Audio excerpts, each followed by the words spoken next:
Story number 1. The first thing I remember is the steam, skin-stinging, breath-thieving steam, and a babysitter who swore a bathtub could open like a door. Not to some place I could put on a map, but to a promise I wasn't old enough to doubt.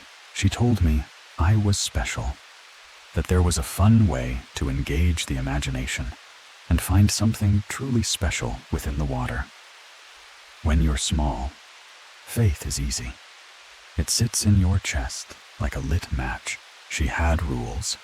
She said, with any game, there has to be rules. And I, foolish disciple that I was, loved rules when they glittered like prizes. I wanted to impress her. I wanted the bath to say I belonged to a secret world only beautiful people knew about. She called the prize freedom. At that age, freedom was candy, no bedtime, and a screen that never dimmed. I did not yet know its darker shape. I was around 5 or 6 when my babysitter introduced the idea of the bath game to me. I didn't question it because she was the boss, and I thought she was pretty. I didn't want to make her mad or risk having my Nintendo taken away. So when my mom told her to bathe me one night, I was excited to try it. She whispered the commandments like bedtime scripture. 1. You must do the bath game alone. These instructions can be given, but you have to be isolated for the game to begin. 2. The tub should have some sort of thick bath soap, a lot of suds, and a dark liquid. Ensure the top of the water is obscured and the sides are caked in it, including the handles to get out. 3. Only hot water. No cold and no resistance upon getting into the water. If it hurts, it will pass as your skin gets used to it. Ignore any. 4. Take a deep breath. Make sure it hurts a little and know that you will not be coming back up for a while. 5. Dive in and don't look back or rise up. Allow the current to take you and keep your eyes open. 6. Your vision will blur, but it will eventually clear and you'll see something in the plug hole. Go to it. 7. Trust in what you see. Let your body relax. 8. When you meet the Sea Emperor and the lights above the water go out, you've won the bath game and you can come up for air or para. I should have heard the trapdoor creak in those rules. Instead, all I heard was the velvet of her voice. She could barely contain herself, bouncing around and eyes wide. A thick liquid that she didn't even bother wiping, threading from her lashes, like mascara melted by a fever. Only you. Rule 1. Remember? She said, beaming, and my face went hot. I mistook worship for warmth. What do I get? I asked. What kid doesn't love prizes? Her lip twitched, teeth chattered, and she said just one word. Freedom. The bath was already running. A thick, black soup caked the porcelain, save for one to safely get in. The water was so hot, it was steaming up the mirror and making my body sweat. The room felt like a held breath. I took a couple of practice breaths, little rehearsals for drowning, and stepped into the tub, careful not to let my feet slip. Even at that age, I knew I could easily hit my head on the faucet and cave my skull in. Terror and desire held hands. Nothing was going to stop me from winning this game. The water looked inviting, but murky. The thick paste had covered the top in a layer of foam, with small patches of black liquid poking through. The bottom obscured, creating an illusion of depth. As my feet touched the water, I felt the searing heat ripple through my skin, threatening to tear at the flesh. A smarter child would have fled. A lonelier one leans in. I decided, in my infinite wisdom, to take it in one go. I exhaled, lowered to the neck, then took in one final deep breath and pushed on, submerging myself fully. Eyes burned, senses dulled. In the inky, hot blackness, it felt like swimming through tar. But as the rule suggested, ignoring it was the only way forward. Pain loosened its teeth. The mind fugues when it runs out of sky. My stomach pushed in protest, and my muscles began to burn. But I focused on letting the current take me, not even questioning how a current was a thing in a bathtub. Questions are life rafts. I threw mine away. The tub widened. It was quiet in the way of theaters between acts. I drifted through veils of foam that tasted of pennies and something like night-blooming flowers left too long in a jar. Was it always this wide and deep? I thought, and the thought folded like a paper boat and went under. Light thinned to a bruise-color glow. I focused on the sinkhole and saw long, scaled hands protruding from either side. Nails sharp and cracked, soft flesh flapping in the water, coming off in small chunks. The hands pushed at the edges of the sinkhole, widening it. My body steadily being pulled towards it as the light above darkened and the burning in my chest became less of a problem. In fact, everything in my body relaxed, and all I had to do was float.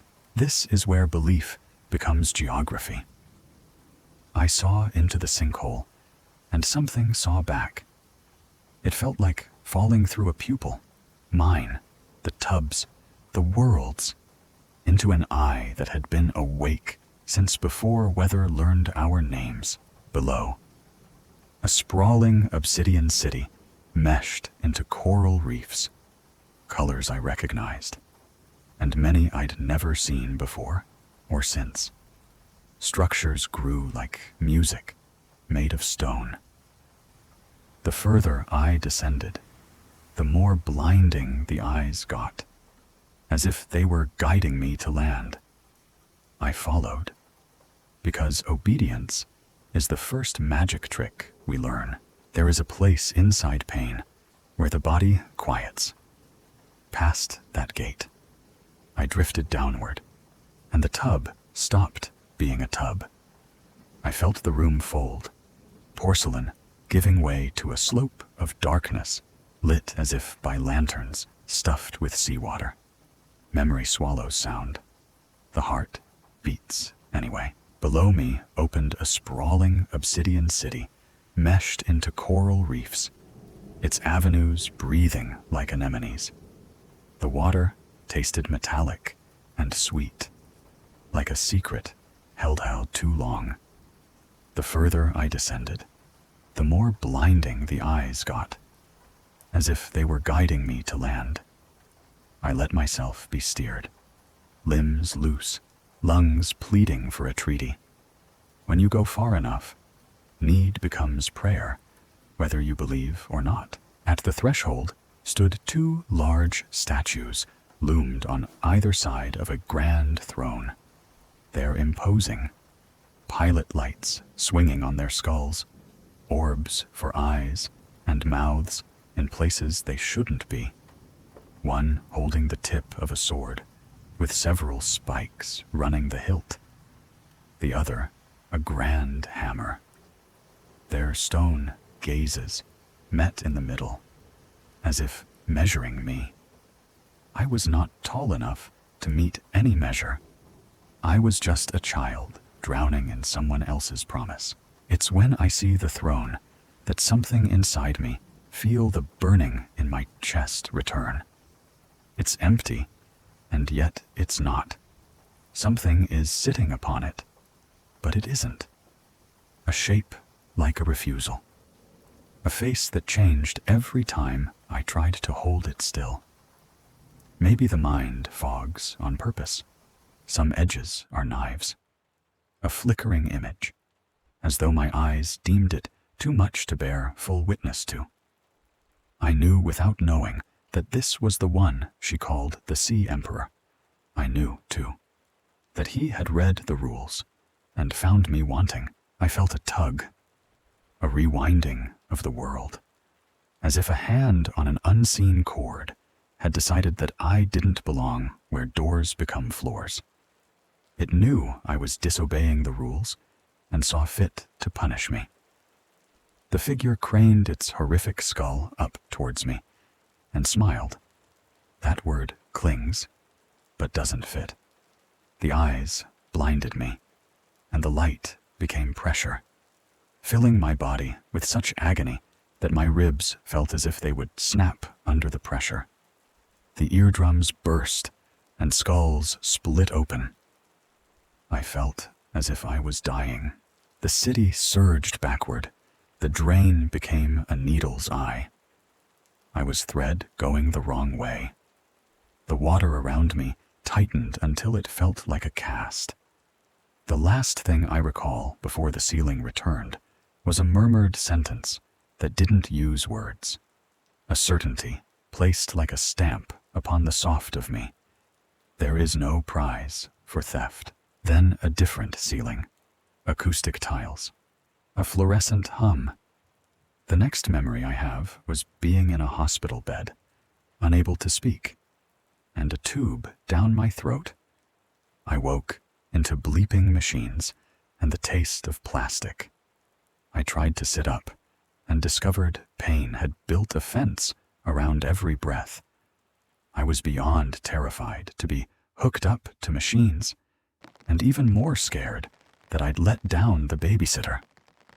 If it sounds foolish, remember, children are loyal to what praises them. I thrashed until a face cut through the fog. My mom's concerned face.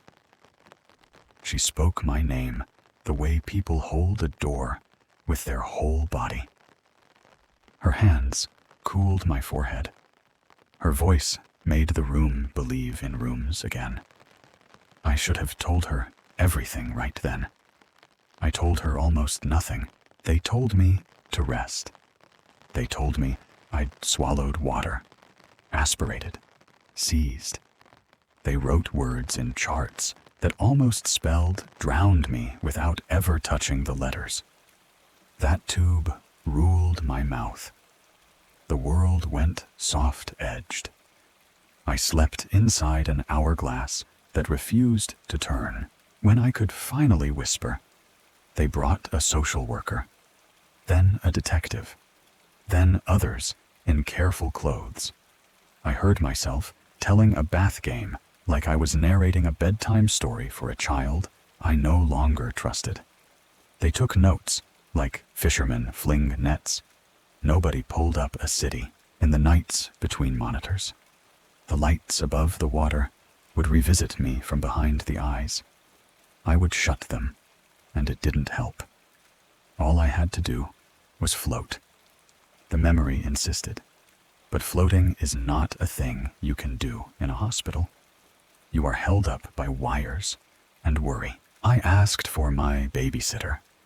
They said she was not available. The words had hospital gloves on.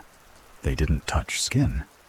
Somewhere at the edge of sleep, I heard a voice, hers, or the voice I made of her, say, "Only you." Rule 1. Remember? It should have comforted me. It didn't. Time, those stitched together days that smelled like disinfectant, grew a new shape. I stared at water in cups. I watched the surface go still and imagined the plug hole below it widening. When they finally let me try a bath at home, weeks later, my mother kept the door open. I kept my eyes closed. The tub stayed a tub. That almost frightened me more. I pretended not to miss the throne. That was the first lie I polished until it shone. They sent therapists. An army of well-meaning sailors charting me by symptom. Therapists came and went. None of them believed the bath game was real. They were kind about it, which is its own kind of erasure. They said, every single one of them, told me without fail that my babysitter was simply mentally unwell, had tried to manipulate me and drown me. They said all I'd seen was my oxygen-starved brain. I nodded. I said, maybe. I learned quickly that agreement opens doors, while crazy closes them.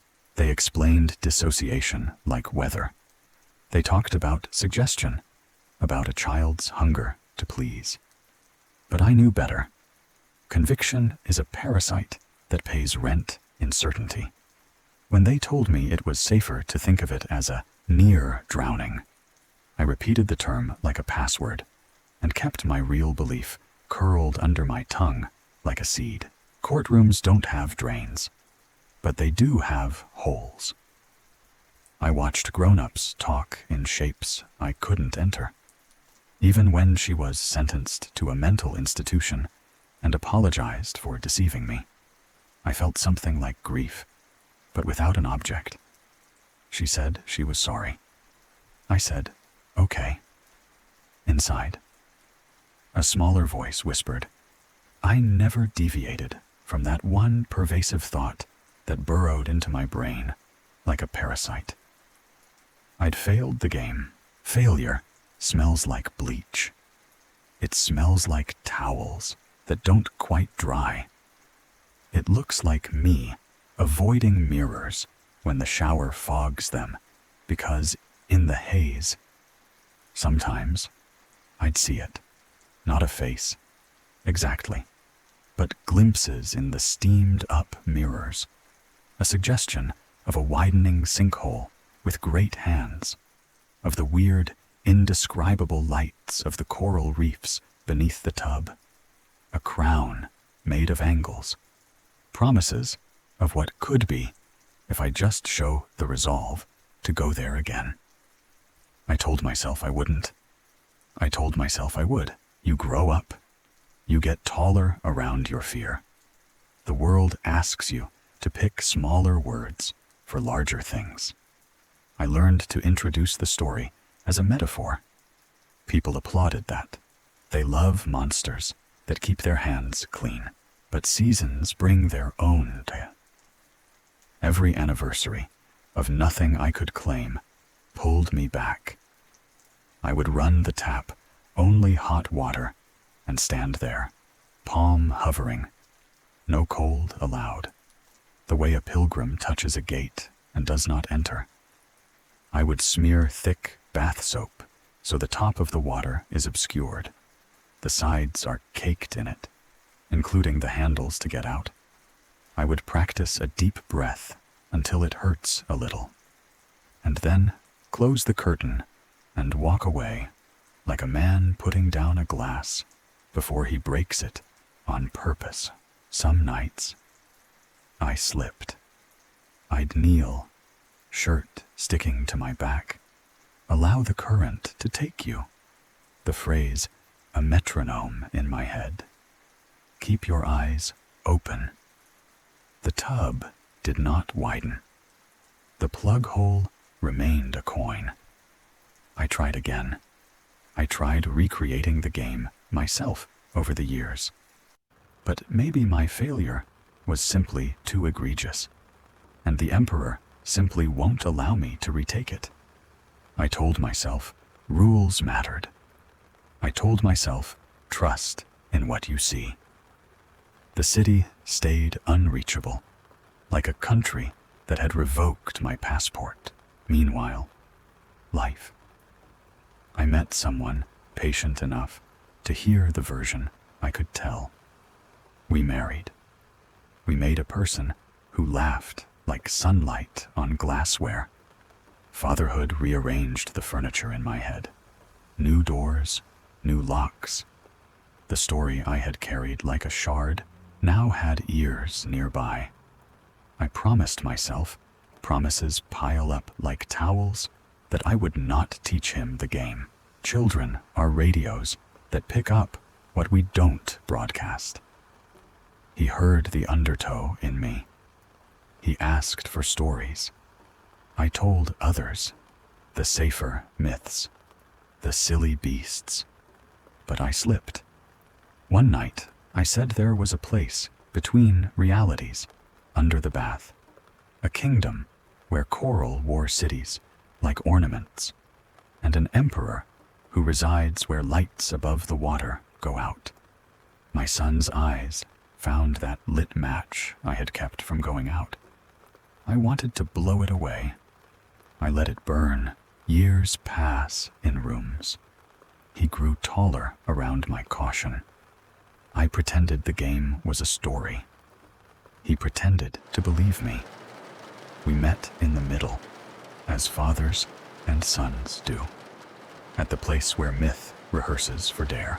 When he asked me to teach him the rules, my refusal came out thinner than I meant. I said later, I said never. He said, please. I heard myself telling him one, you must do the bath game alone, and I hated my voice for how steady it sounded. My hands remembered how to spread a thick black soup along porcelain. My throat remembered how to close. I told myself this would be the correction, the clean ending, that he would discover it was just water and a father's old scar. He would see the bottom intact, the illusion of depth dissolving. He would laugh, and we would fold the story up and put it away. We make bargains with ourselves. The sea does not sign them. The night we chose was ordinary. Ordinary is how doors hide. He brushed his teeth. I turned the taps. Steam built its quiet cathedral. I reviewed the rules because rituals want recitation. He listened the way I used to, excited to try it. That should have warned me. It didn't. He went in alone. The door shut, and my reflection on the hallway picture glass split down the frame like a premonition. I stood there with a towel in my hands, as if terry cloth could bind the ocean. Thankfully, my son can do it for me. He's so excited, having grown up on the stories of what lays beneath the sinkhole in the bathtub. I had told myself I would wait by the door and count to courage. Courage ran out of numbers. The house hushed around the sounds of a bath becoming not a bath. I stared at the gap below the door as if the lights above the water might pass underneath, like weather. I told myself to give him space.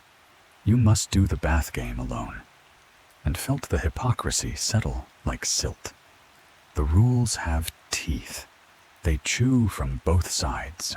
Minutes elongate when the body anticipates a knock that doesn't come. I pressed my ear against wood. Water talks in languages that don't forgive eavesdroppers. I thought I heard a current. I thought I heard nothing at all. When fear arrived, it wore my father's old coat. Let him try. Let him win, it said. Another fear followed, wearing mine. What if he does? I made him wait until he was older to undertake the game. I told myself that if he told others, they wouldn't think him too young. The lie of that flickered now, dim and steady. I sent him in, and now I needed proof, not of safety, but of the Sea Emperor. If he found the city, I could not re-enter. If he stood where I blundered, then maybe the story would stop gnawing on me. I can only hope the fact he hasn't returned is proof he met the Sea Emperor. Hope is a sharp instrument when you hold it wrong. My hand rose to the doorknob. The metal was humid and undecided.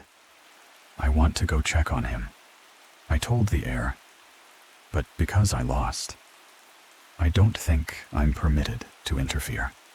The word lost clicked somewhere behind my breastbone.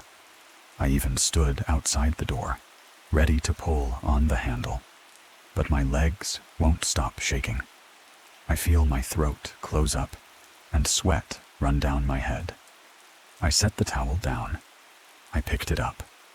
Rituals inside rituals. Pacing is a spell that fails on purpose. Time. Again. Without a clock. I tested the rule against love and found love had fewer clauses. In my mind, I rehearsed the story of rescue. Kick the door, haul him out, say it was all a dream. The other story stood taller. If I broke the rules, I would break the way the door opens for him down there. I was a man on a seesaw alone, making it go nowhere. I whispered through the crack. Not his name, but a promise. If he saw the statues, he should trust in what you see. If the eyes brightened, he should let your body relax. If the lights above the water go out, he should come up for air.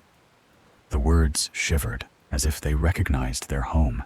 The house answered with nothing. That nothing enlarged. When it filled the hallway, I backed away, as if giving it room might make it kinder. I found the old mirror, the one that had always fogged first, and breathed against it. I've caught glimpses in the steamed-up mirrors, though I begged it for one now. A city, a throne, long scaled hands protruding from either side of a plug hole widening. I begged it to be a window, not a wall. My breath faded. The glass kept my face. I sat on the floor. Memory gowned me in hospital white. I was beyond terrified then. I was that now. I thought of her, my babysitter, and the word they gave her, mentally unwell. I wondered if the sea keeps souvenirs of those who send children where they should have gone themselves. Then it came. Not a sound, but a shift. Air leaned. The doorframe ticked like a spine settling. A grain of heat reached down the hall, tasting like salt and light. My body stood before I told it to. Some summons speak to the ankles first. I knocked. "Buddy?" I said. The door didn't answer. The rules whispered, "Only you," in a voice I had invented for them. I gripped the knob. The house considered me if I opened it. If I broke the game, I would be cutting the thread, maybe tethering him to air. If I didn't, I would be the man who listened to water instead of to his son. There are choices that can't be won. They can only be survived. I did the worst thing. I waited. I counted the tiles. I counted all the ways a father can fold himself into a hallway. I pictured the fishman statues holding artifacts of power. I pictured the Sea Emperor that resides between realities. I pictured my boy floating into a city that would never forgive me.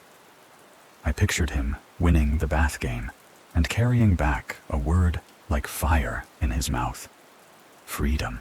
And that word, cursed talisman, gift, and trap, bloomed in me again. What do I get? I had asked once. What kid doesn't love prizes? I thought of how she beamed, how I felt my face grow hot in worship. And I thought of the only form of freedom that ever holds, not away from, but toward. Freedom to say no to the door. Freedom to open it. The floor cooled my feet. The steam thinned with a softness that might have been mercy. The house offered me a sound at last. A small wave laying itself down. It could have been anything. I made it everything. Come back, I said to the door. Come back with what you found, or with nothing at all. Come back. Somewhere in the plumbing, something shifted its weight. If there is a prize, I will take it in the shape of footsteps. If there is a debt, I will carry it behind my ribs like a parasite until I find the place to lay it down. If there is a king, I will owe him my refusal and my son's breath. If there is freedom, let it be the kind that keeps a boy above water. And if no one believes any of this, if everyone in Sturgeon says I'm crazy, if they don't believe me, then hear me anyway. Please, someone, anyone, tell me I'm not crazy, that I'm not alone. Someone has to remember the bath game. The knob cooled under my fingers, as if cooled by deep water. I let it go. I am listening. Story number 2. They call it a briefing room, but it feels like a holding pen for exhausted souls. I take my seat, coffee cooling, eyes on the oval table, and the faces that pretend this is normal. Light sneaks past the shutters as if it's afraid to be seen. On mornings like this, I audit my faith in the work, in the place, in myself. Then Alec opens his mouth to teach the room how brilliant he is. The ward day has started again. Briefing buzz, a room of clipped patients, a wall-to-wall hush painted in aged pastels, stark hospital grayness. At the center of this little orbit, the oval-shaped table dominated the space, while every seat cradled a tired nurse. And I measured silence the way you measure blood pressure. Slow, deliberate, necessary. From the hallway's hush, I felt a bar of morning light slipped in, stubbornly past the self-importance. And I reminded myself to chart first, react later. The room turned drab at the edges, where we discussed census counts, population spikes, current meds, patients who might break, and those who only look broken. In a work environment that molts by noon, meetings stay vital to maintain a fragile pulse. We pass plans around like gauze, hoping they'll hold. Some co-workers earn trust. Alec earned gravity around his name. By break time, my coffee tasted like pennies and patience. The table gleamed. The room listened for a chance to breathe. I told myself to stay small, to watch the current, not splash. Then he smiled like a locked door. I sipped my morning coffee and slid the bitter warmth down my throat, trying not to stare at the newest storm wearing a badge. I could not help but eye the newest face of our staff. A young man with a resume haircut and an ambition that didn't blink. Alec Barnes, a pest throughout the entirety of our meetings. He could never just keep quiet, eager to sit for praise, yet unwilling to listen as we resolved any daily conflicts. When other people spoke, his attention flicked like a pen light searching for dust. No, he had to chime in every moment he could, bringing everything to a grinding halt to interject. Policy trivia, borrowed lines, a righteous cough warming up, for I have to disagree. I pictured the ward as a heart. He was plaque. Well, where I come from, we did this. But if I could just stop you there. That was his favorite speech. a wind-up toy that never ran out. I had seen his type before. Posture sharpened by self-conviction, patience trimmed to the quick. One memory kept me civil. A lab day, a dazzled young fixer scolding everyone for sins against the manual, until I pointed at the dopamine bag she'd secured for a patient, line dripping into their sheets. The sheets. Her face went the color of a fear alarm, and humility found the room again. After moments like this, bravado doesn't leave. It is jettisoned out, stripped, left to the scorn of those they'd tried to educate. Titles survive, reputations don't, so I waited. And you can bet your bottom dollar Alec Barnes will get his, eventually. Reality has a way of compressing our egos. The unit has a talent for teaching its lessons late, but it teaches them well. I carry the unit in my pocket like a key I'm afraid to lose. Some doors open with consent. Others open with scars. Silence here has a temperature, cool, clinical, and almost kind.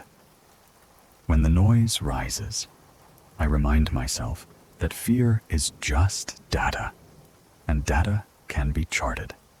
That was the morning the ledger circled a single name after the meeting had finished, and the charge nurse had assigned our patient loads for the days. I set out to complete my daily tasks, gloves, charts, and a prayer that never makes it into the documentation. Within the confines of our 25-bed unit, our patients mostly consisted of those recovering from injury, whether accidental or purposefully inflicted. And most patients were more of a danger to themselves than others.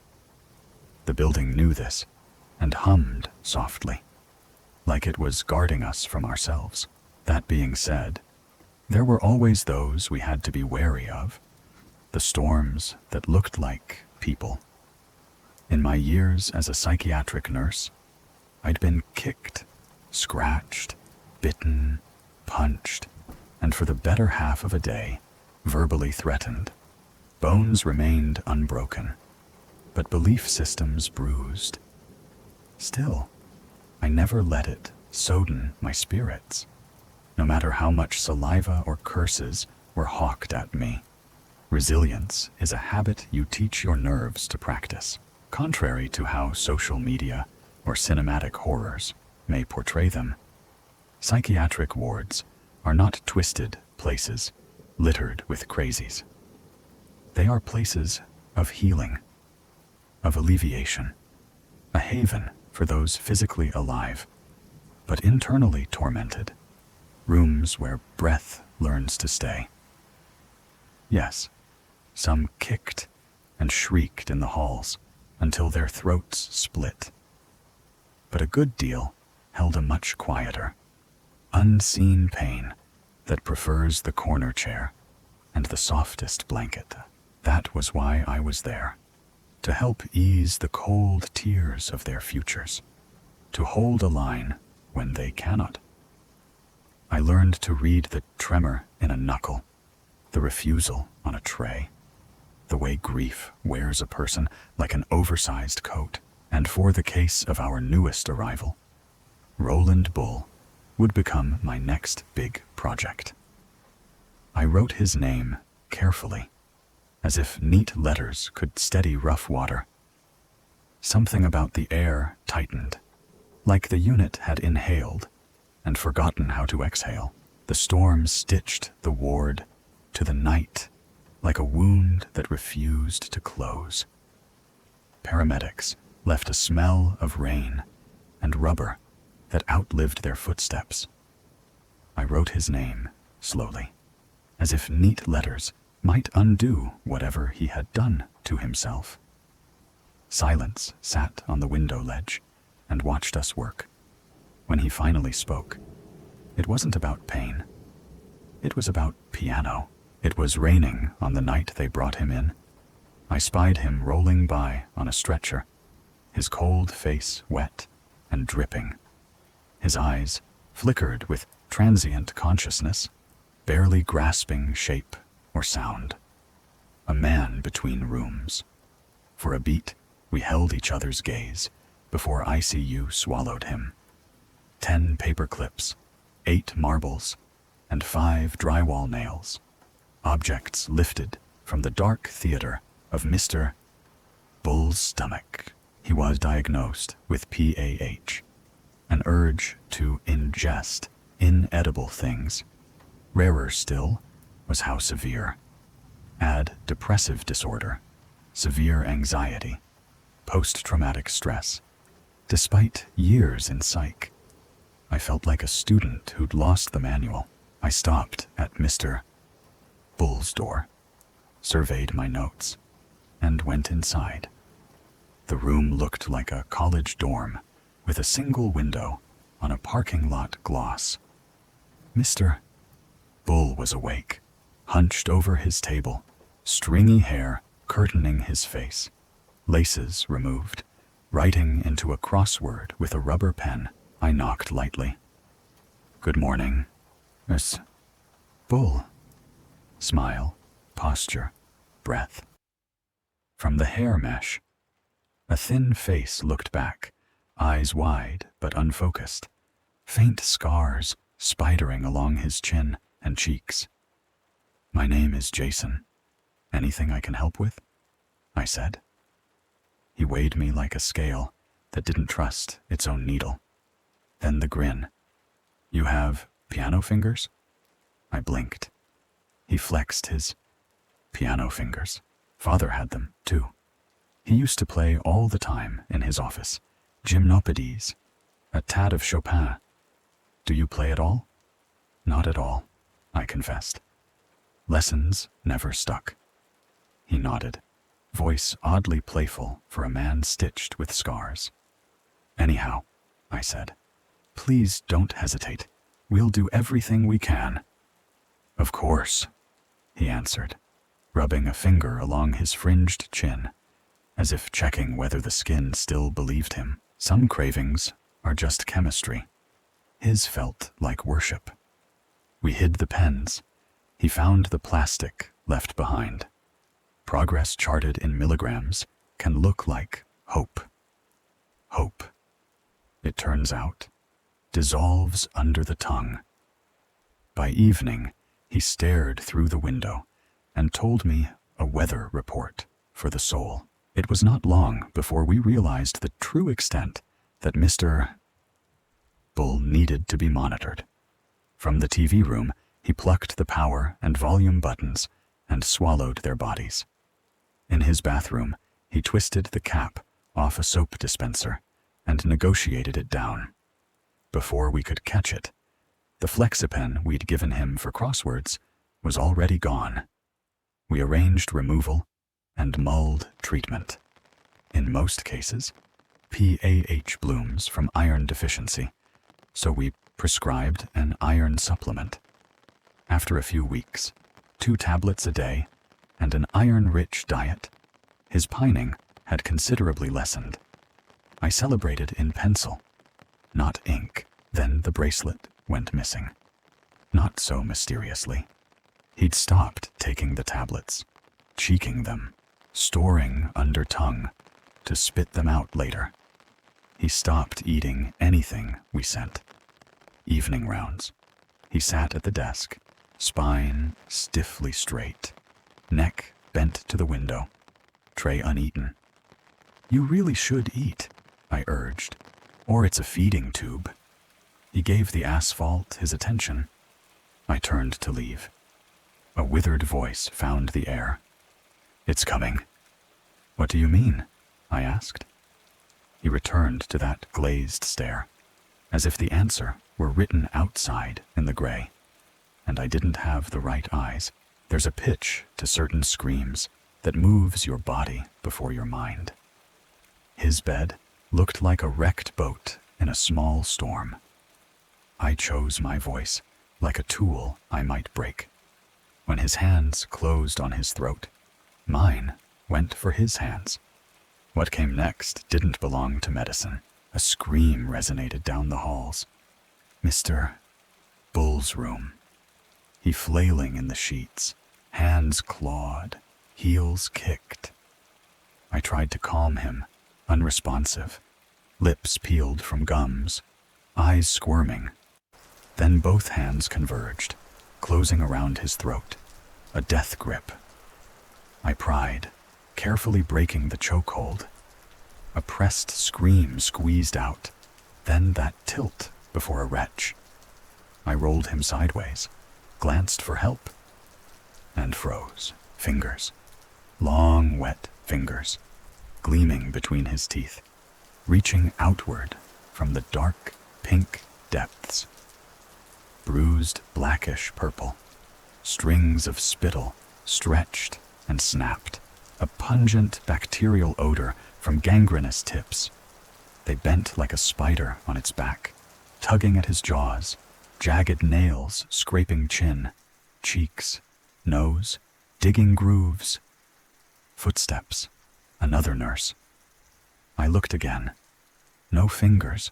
Together, we restrained Roland and injected a B-52, 2 milligrams Ativan, 5 milligrams Haldol, 50 milligrams Benadryl. The struggle fell away like a dropped sheet. The other nurse made a comment about damage.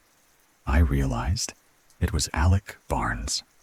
He kept talking.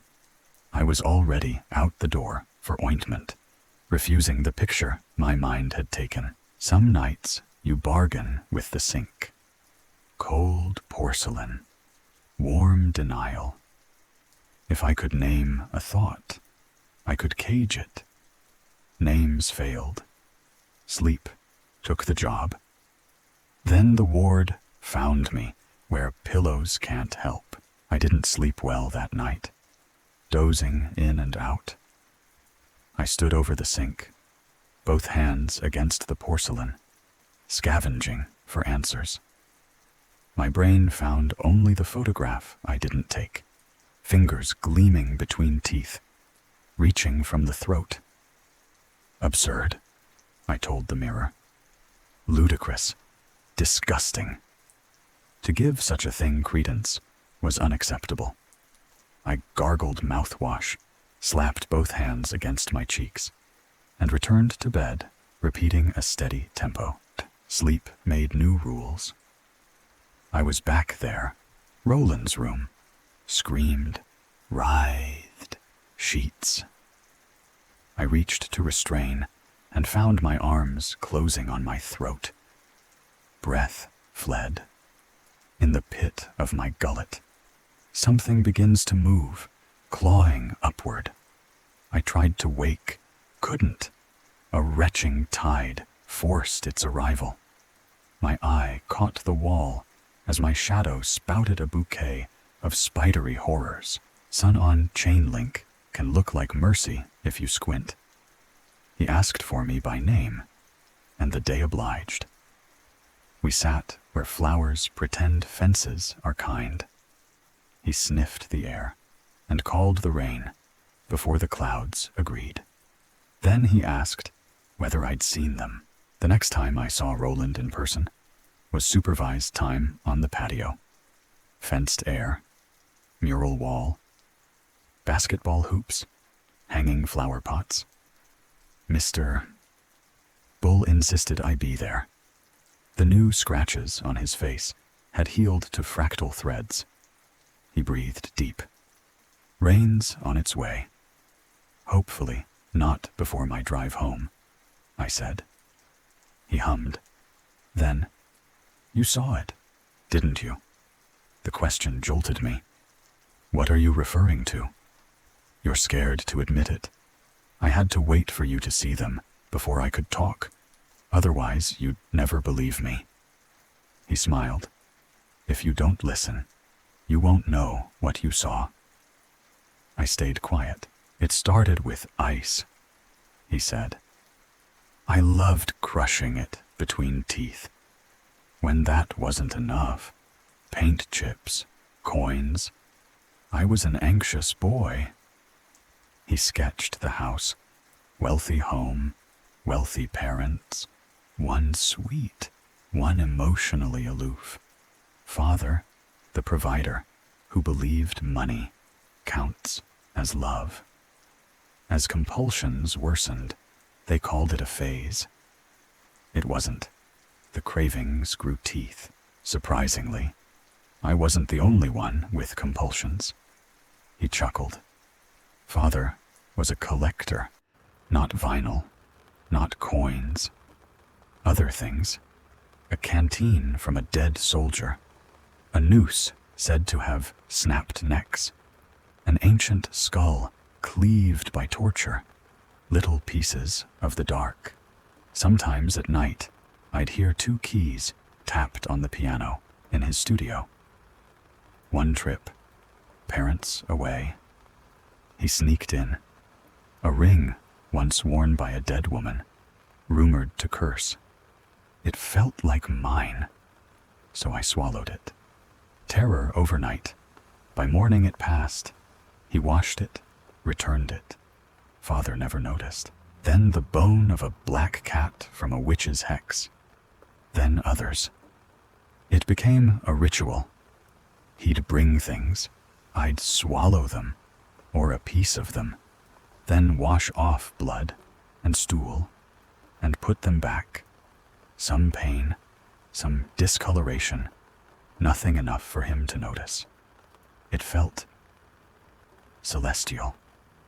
When he moved out, the game ended, or seemed to. He weaned himself.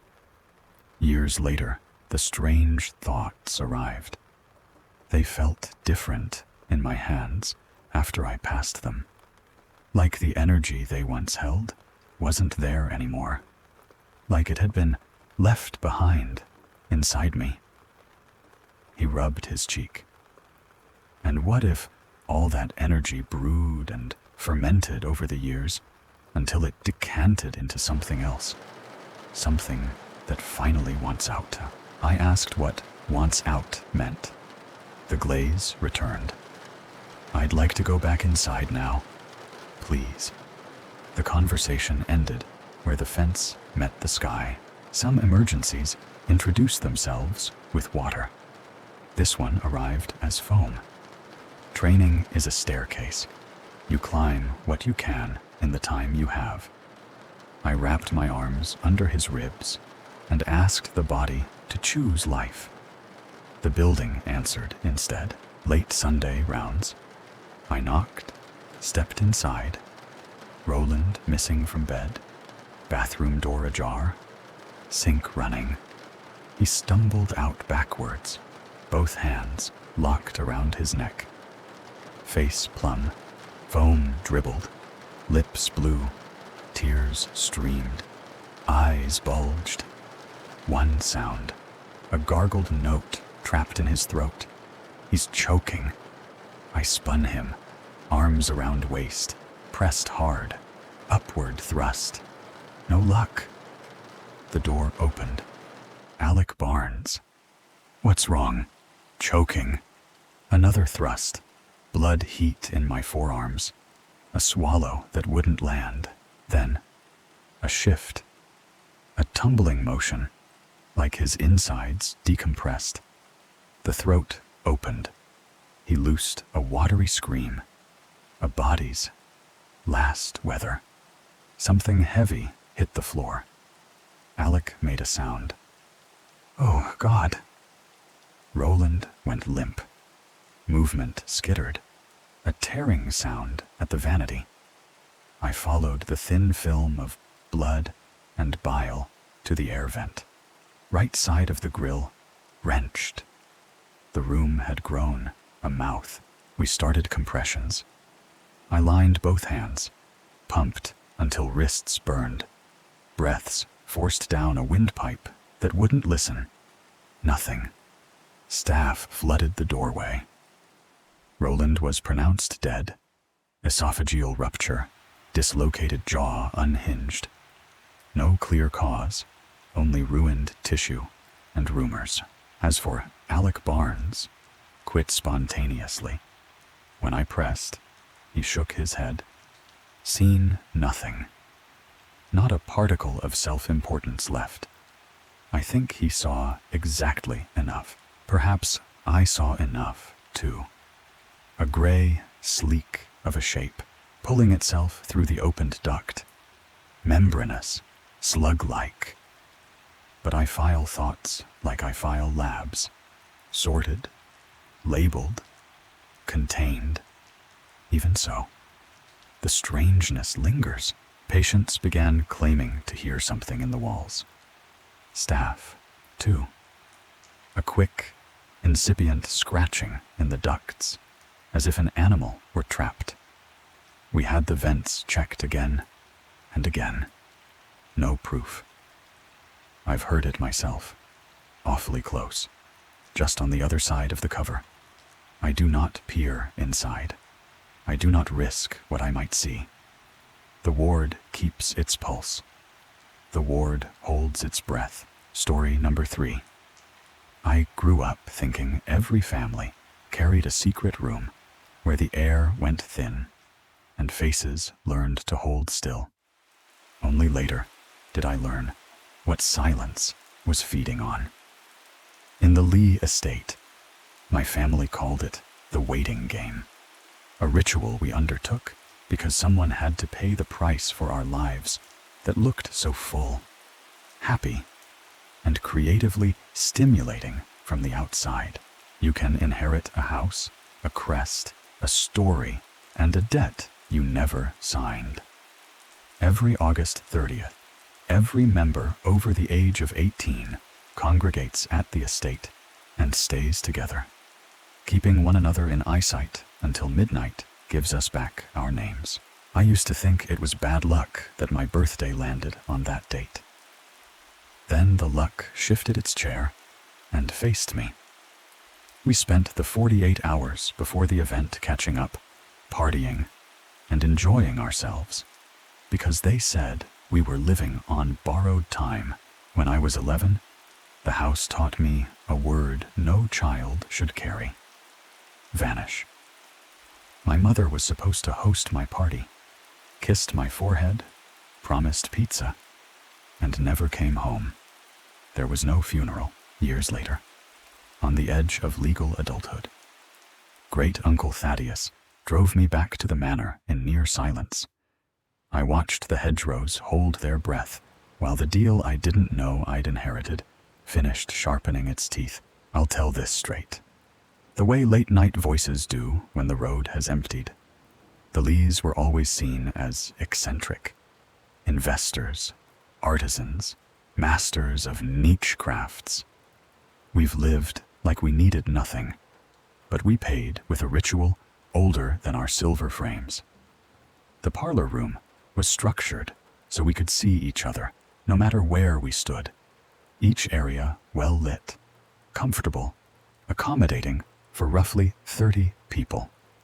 That room was a geometry of vigilance. You sit long enough under lights like that, you learn which thoughts make noise. I remember the lavender in my mother's hair, the way her eyes flickered, the hug that held me together for one more ordinary evening. She said, "Never forget how special you are. I love you." Then there was the babysitter, the Nintendo, the late-night plans, and that small wrong step inside my stomach. When she didn't come home the next day, the feeling sprouted wings and flew into my heart, where it started picking at something fragile until it shattered. Police were disinterested. Family said she'd gone away. I'd understand when older. By the time Thaddeus pulled off the country road, the Lee estate rose like a secluded manor set a little apart from the century that built it. It had stood for nearly 3 centuries, repairs here and there, but largely the same grand spectacle. All members of the family were born here. A rite writes you, whether you can read it or not, inside. The party detritus from a happier Friday glittered at the edges of a somber gathering. Great Aunt Agnes, Uncle George, Aunt Lisa, cousins Mick and Ralph, and my grandpa, Sir Walter Quincy Carter Lee, the man who could normally fill a room, now sat morose and deflated, eyes never leaving mine. 30 pairs of eyes fixated as I took a seat opposite Walter. He said, "Theodore, I'm sure you're wondering why you're here. We have been blessed with fortune, fame, success, but it comes at a cost." Then came parchment, the color of old teeth, slid across to me, dried signatures stacked like quiet graves. A contract is just a story that bites back.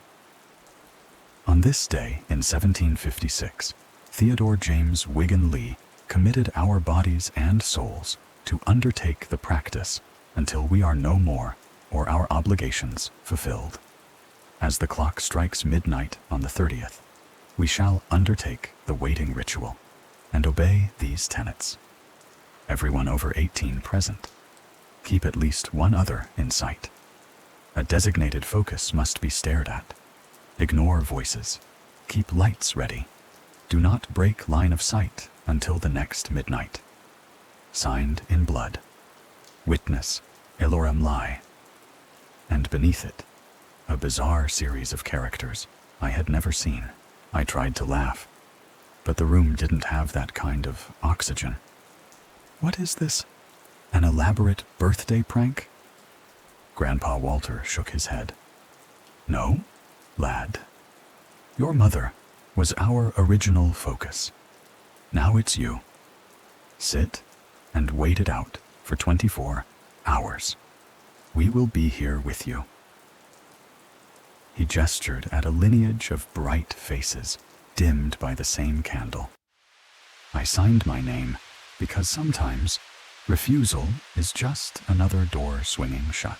Midnight came like a held breath, finally choosing a throat. We took our seats. The ritual began. Imagine a chair at the back of a grand parlor. Books ranged from side to side. A well-lit room full of family. Some you love, others you avoid. Every single one staring at you incessantly. Tension makes a kind of music when it has to last. Conversation grew sparse.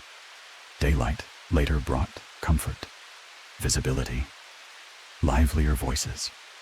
But as darkness returned, the lights flickered, and whispers from outside might have been the maid, or younger cousins, or not.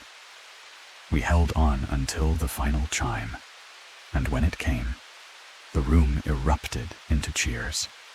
I tasted life like it had been underwater, and finally found the surface. That first survival minted my adult years. Grandpa was right. Acceptance to art school. Recognition. People knew my work. A family of my own eluded me. Harriet resented the ritual I wouldn't explain. Outsiders never understood, and it wasn't permitted to have anyone not married involved. Love doesn't like closed doors. It just keeps knocking softer until you notice it's gone. I told her we'd have time afterwards. She said, "You always keep secrets, Theo?" I shrugged, promised someday. A smile returned when marriage was mentioned.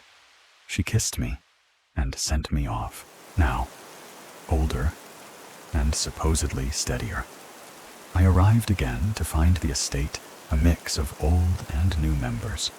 Mitchell, Eric, Sadie, Pippa, Keffer, uncles, aunts, and still Grandpa, 87, and nobody told his vigor. We ate, drank, talked about life and love, and then took our places. A familiar chill washed through us, the kind that turns a family portrait into a weather report. We locked doors, entered the parlor, and began again. For a while, it held. The first half hour was no issue. Idle chatter, steeling ourselves, Mick squeezed a stress ball. Ralph listened to an audiobook. And then the house remembered what we owed. I didn't see the first crack. I felt it. The old glass swallowed a tremor and gave it back as a shiver in my bones. There was a smash against the window, the kind of impact that suggests a mistake with consequences. We jumped, and the room seemed to stiffen into one single spine. Pippa moved the way a Lee learns to move, aware of angles, line of sight, the mathematics of not breaking faith. She went to the curtains within our line of sight and pulled them wide. A cracked window, but no bird. Far beyond the bright rectangle of glass, we could see something moving near the boundary where our land lost its last thought of ownership. The world beyond a fence is a rumor with teeth. Shit's weird. Right? I said to Grandpa, expecting that nervous, almost friendly laugh families deploy when storms happen to interiors. Instead, he shook. Sweat ran down his nose, his skin grew sallow. He whispered like a man reading his own prognosis. It's just like last time with Christina. We tried to cheat the system, and we're still paying for it. That phrase, cheat the system, walked around the parlor, all by itself. Aunts, you call only on holidays, looked increasingly agitated.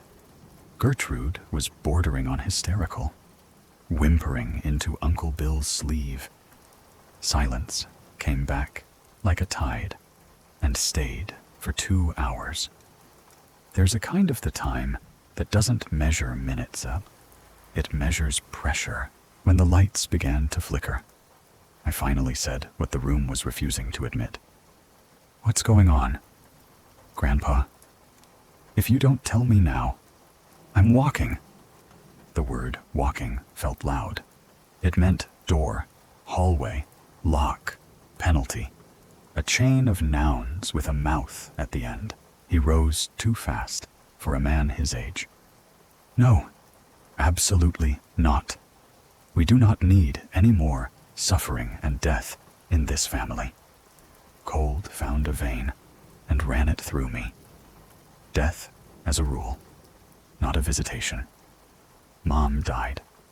The sentence finally said itself out loud, and something inside me shattered spectacularly a second time.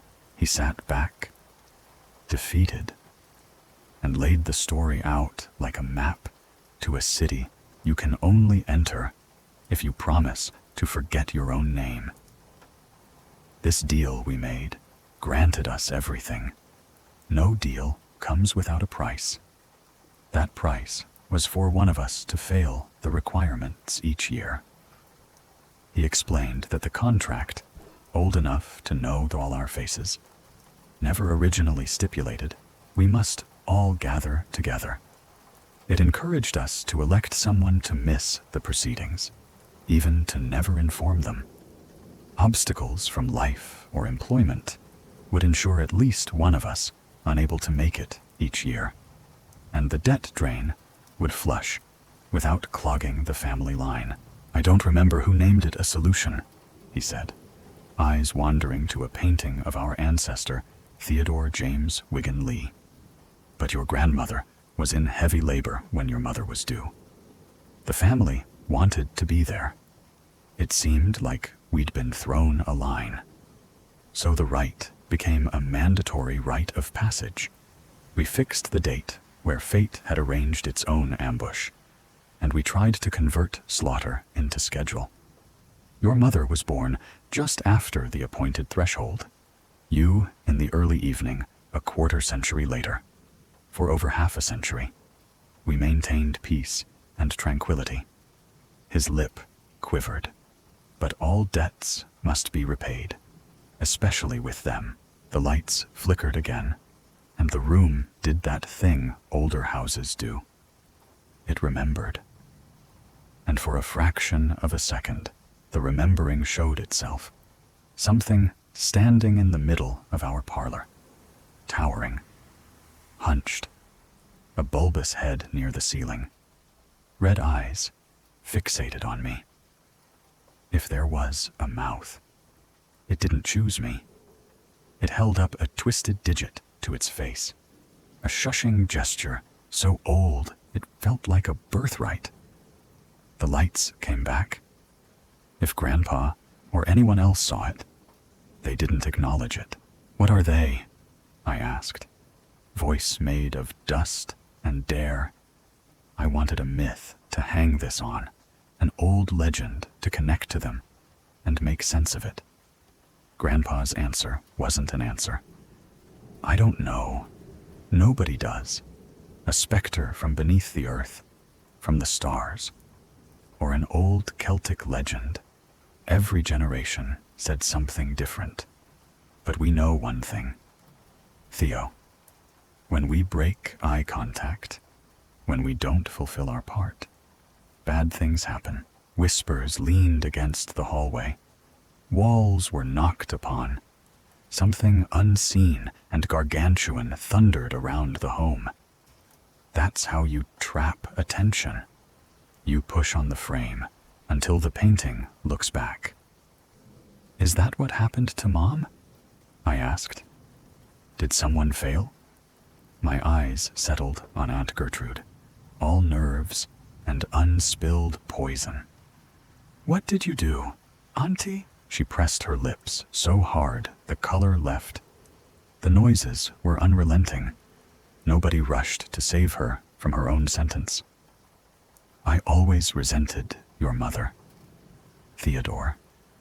She was pretty, confident, full of energy, always got recognition from Father, the love she wanted, the life she sought. I was never satisfied. I thought if she was gone, maybe good fortune would shine on me. So I took some sleeping pills and passed out. If it meant I could live the life I have now, I'd do it again." Her words had staring in them, malicious, angry, spiteful, with a hint of regret. But the arithmetic of what she'd done didn't carry remorse to the end of the line. Pippa and Sadie piped up from the flanks, anger finding its own footing. "All you knew, huh? Never told him? Were you even planning to?"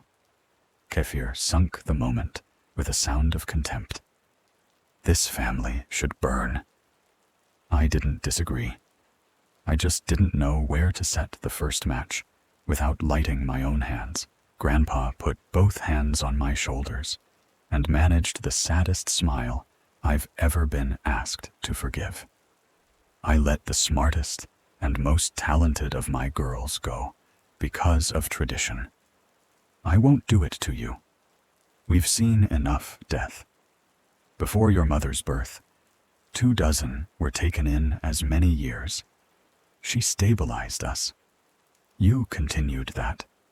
Keeping this from you was wrong." He turned toward the door, and the family murmured like wind through a reed organ. "If you want to leave to confront whatever takes us, to get your revenge, we won't stop you. Perhaps if you are the one to leave, it will punish us instead." I stood, and the floor trembled with possibility. Choice is just a trap that lets you pick your favorite teeth. I might have chosen then.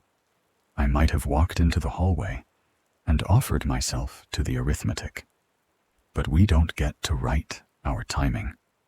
We only get to bleed on it. The front door hadn't been properly locked. Harriet came inside, as if the night were a party that had forgotten to send her an invitation. She was blasting music and armed with a mobile strobe lighting machine. I had told her just enough to misunderstand, focused on the partying aspect of the ritual, because that story was the only one you could tell someone you hoped to keep. She followed me here, love's version of trespassing. The second she entered, light sliced the parlor into frames. They hit several family members in the face, breaking eye contact. And just like that, the pact was broken. I felt a deep rumble beneath my feet. The air grew thick. Time didn't stop. It learned new manners. The house stirred like a creature waking up in the wrong century. Faces knew what was coming. Grandpa was still smiling and nodding as the lights went out. A benediction that implied forgiveness I hadn't yet earned. The door behind me became the idea of a door.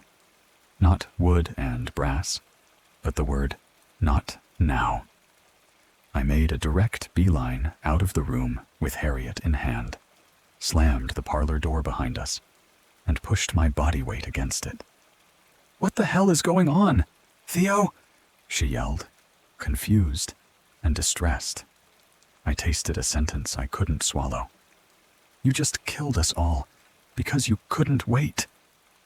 The words didn't sound like mine. They sounded like the room still trying to talk with my mouth. Behind the panel of wood, the voices came through like weather. A cacophony of shrill voices, screaming, laughing, singing, groaning. One torrent of suffering. Things were thrown, furniture or bodies. I couldn't tell. And just like that, the night decided what it wanted to be.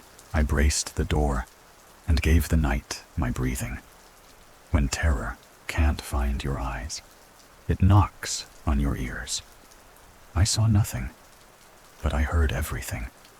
A cacophony of shrill voices screaming, laughing, singing, and groaning in one torrent of suffering. Things were thrown around the room, possibly furniture, possibly a body. Beside me, Harriet clenched the strap of the little strobe as if it were a talisman we'd mistaken for a weapon. I told her to keep the light off. She told me light was all she had. We compromised by surviving the next breath. Time became a hallway with no pictures, just footsteps headed both ways. I sat against that door until daybreak, until the dark stopped trying to teach us new names. The parlor quieted by degrees, as if the house were lowering a fever. We didn't move. We pretended stillness was a plan. A tap, gentle, human, from the other side. Cousin Pippa gently knocked against the door and told us to come in, that it didn't matter this year anymore. I didn't ask what that meant. The sentence had already put its hand on my shoulder. I stood, opened the door, and let a different temperature pour over us. The parlor had become a photograph the fire forgot to finish. I saw carnage. The room was singed black from wall to wall. The ceiling wore smoke like an old idea. Most of the family were laying face down or cowering in the corner, completely unresponsive. As I scanned the room, wordless, full of anxiety and trepidation, I knew whom absence was going to choose. Grandpa. The chair was there. The shape of where he'd been was there. No trace of him existed, as if he'd been wiped from existence. No ash, no fabric, just the sense of a removed note leaving the cord unfinished. There are erasures so perfect, they hum, but the room wasn't finished with us. To my surprise, Gertrude had been taken, too. Not by rumor, but by geometry. A smear of blood next to her husband ran across the length of the wall and ended in the corner. Her husband simply rocked back and forth, holding her green shawl. It looked small enough to be a lie. I didn't call out. Names felt like doors I couldn't afford to open. I stepped through the ruin until the center of the room argued for my attention. On the table, Like a trophy carved from a promise, lay a document that had learned a new shape. My attention was then drawn into the center of the room, to something I took with me to the car, something I have in front of me now. We had come to collect our future and found it annotated. Pippa's face was gray around the edges, but her voice was a handrail. "It's over," she said, not to reassure me, but to graduate us into another kind of trouble. The family went home, or what counted as home after a house learns a new vocabulary. All of us fully understanding what had transpired, or pretending as a kind of mercy. Harriet tried in vain to apologize to them, but each one treated her as if she was a ghost. After all, she wasn't part of the family. She wasn't part of the ritual, a part of the game.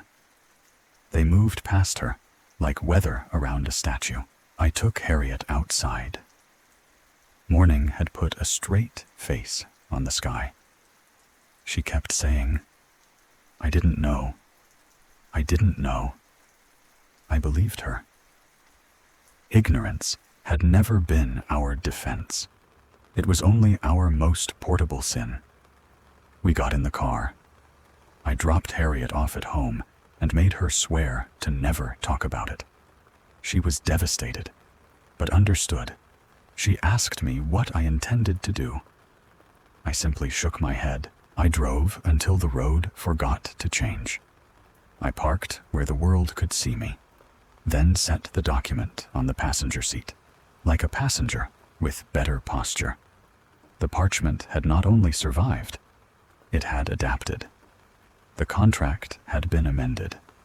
You see, the ink did not look written so much as grown. Not that there's anything anyone here can do about it. The script implied, aside from listening to know these things happen. I wanted to deny the theatrics of that sentence. I wanted to be the kind of man who rips paper and breaks cycles. Instead, I was the kind with a pen and a family. I read the new clauses aloud to the empty car, because hearing your future is different from seeing it. The waiting ritual had been extended to 48 hours. All must attend. Graver consequences for those who don't. The words carried their own weather. I turned the page and found the surgical note that proves a story knows our names. A simple note written in obsidian ink had been pinned to the top. Gertrude's signature crossed out, and Harriet's name written in her place. A trade, a new debt, 2 more next year. I put my forehead to the steering wheel and remembered my mother in detail, cruel enough to count as devotion. For all that I had learned, I still didn't know what they were or where Mom and Grandpa had gone. The sentence wasn't a question anymore. It was a geography. If a pact can erase a man cleanly enough to make his chair look hypothetical, then it can write a door where none existed. Somewhere. My grandfather was somewhere. The thought was either hope or choreography. When I returned to the estate to deliver keys and condolences, the staff avoided my face the way sailors avoid the horizon during storms. In the parlor, her husband was still rocking with the green shawl, the motion so small it could pass for prayer. I picked up a fallen photo from the floor, Grandpa holding a trout, smiling, nodding at some private victory. I slid it into my pocket, even though it wasn't mine. Stealing from the future is a family habit. We call it tradition when the light is good. At home, Harriet had turned her plants toward the window, as if gratitude could operate on chlorophyll. She didn't ask to come in. She asked to stay close to the door. Her apology tried to build a ladder out of sentences. I told her the truth, in a shape we could both carry. "It wasn't your fault," I said. "It was my secret." She said, "Secrets are just debts that pretend to be gifts." I didn't have a better definition. We sat, not touching, the way people do when they're afraid to make a promise the room might overhear later. I set the parchment on the kitchen table and studied the handwriting. The older ink had thinned to the color of long memory. The new obsidian ink, if that's what it was, held a weight that light didn't know how to argue with. On the margin, tiny bizarre characters, the same family of marks I'd seen beneath "Witness Elorum Lie," had appeared like a footnote to our blood. I traced them without touching, the way you might look at a scar that isn't yours, but still insists you remember the wound. I called Pippa. She answered like she'd been sitting by the phone all her life.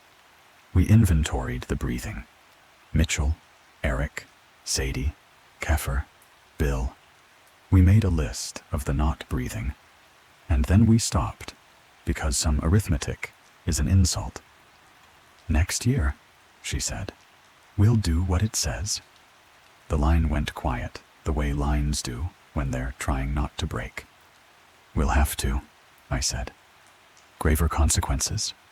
Neither of us asked for synonyms. That night, I slept in a chair facing the front door. Not because I expected company, because expectation felt like the only thing I could still aim. The house made the small sounds houses make when they're doing ordinary miracles. Refrigerators deciding, pipes conversing. I thought about the parlor, the geometry of vigilance, the way we must keep at least one other in eyesight, and how our law had grown a second day, like a shadow, discovering muscle. I tried to imagine 48 hours inside those lights, inside that room that had learned how to become a mouth. Endurance might not save us. It might merely teach us how to last long enough to pay more. Morning. Again.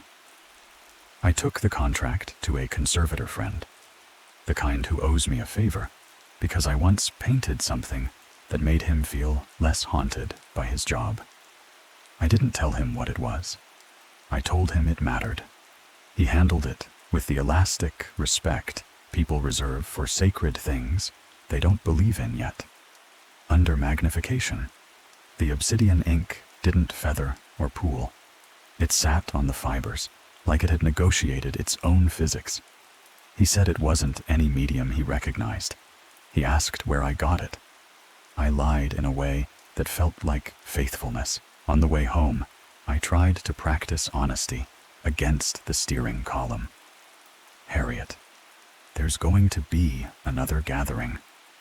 Harriet, your name is on a paper that thinks it knows the future." The sentences broke like waves that had never seen a beach. When I reached the apartment, she was awake. Her eyes made a question, but kindly refused to speak it. I poured coffee for two, and we let the steam perform a ceremony the contract didn't recognize. "I need you to hear the part that hurts," I said. "The contract has your name. Gertrude's signature is crossed out. Yours is written in her place. They call it a trade. A new debt. 2 more next year." She didn't cry. It was worse than that. She began to plan. "Then we learn the rule better than they do," she said. "We build the sight lines. We build the backups for the backups. We hydrate. We rest. We don't blink when blinking is a luxury." Her voice shook, but it didn't fall.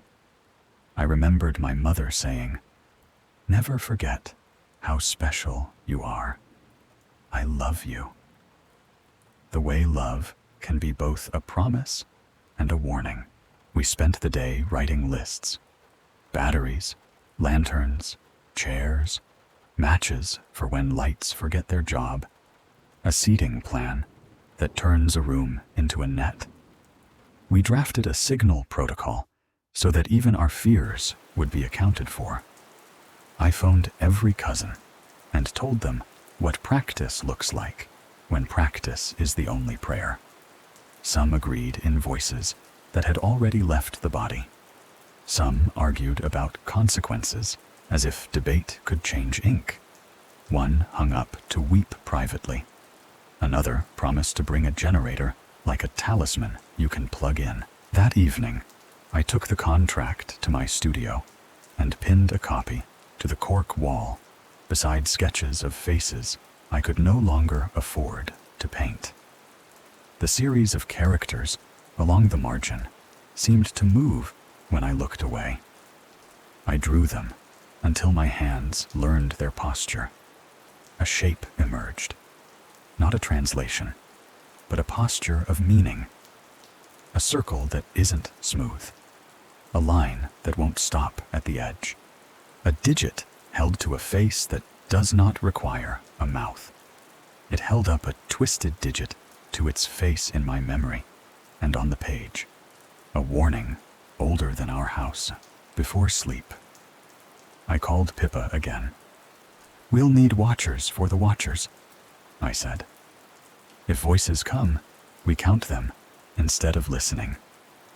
She laughed softly, not because it was funny, but because laughter lives where language fails.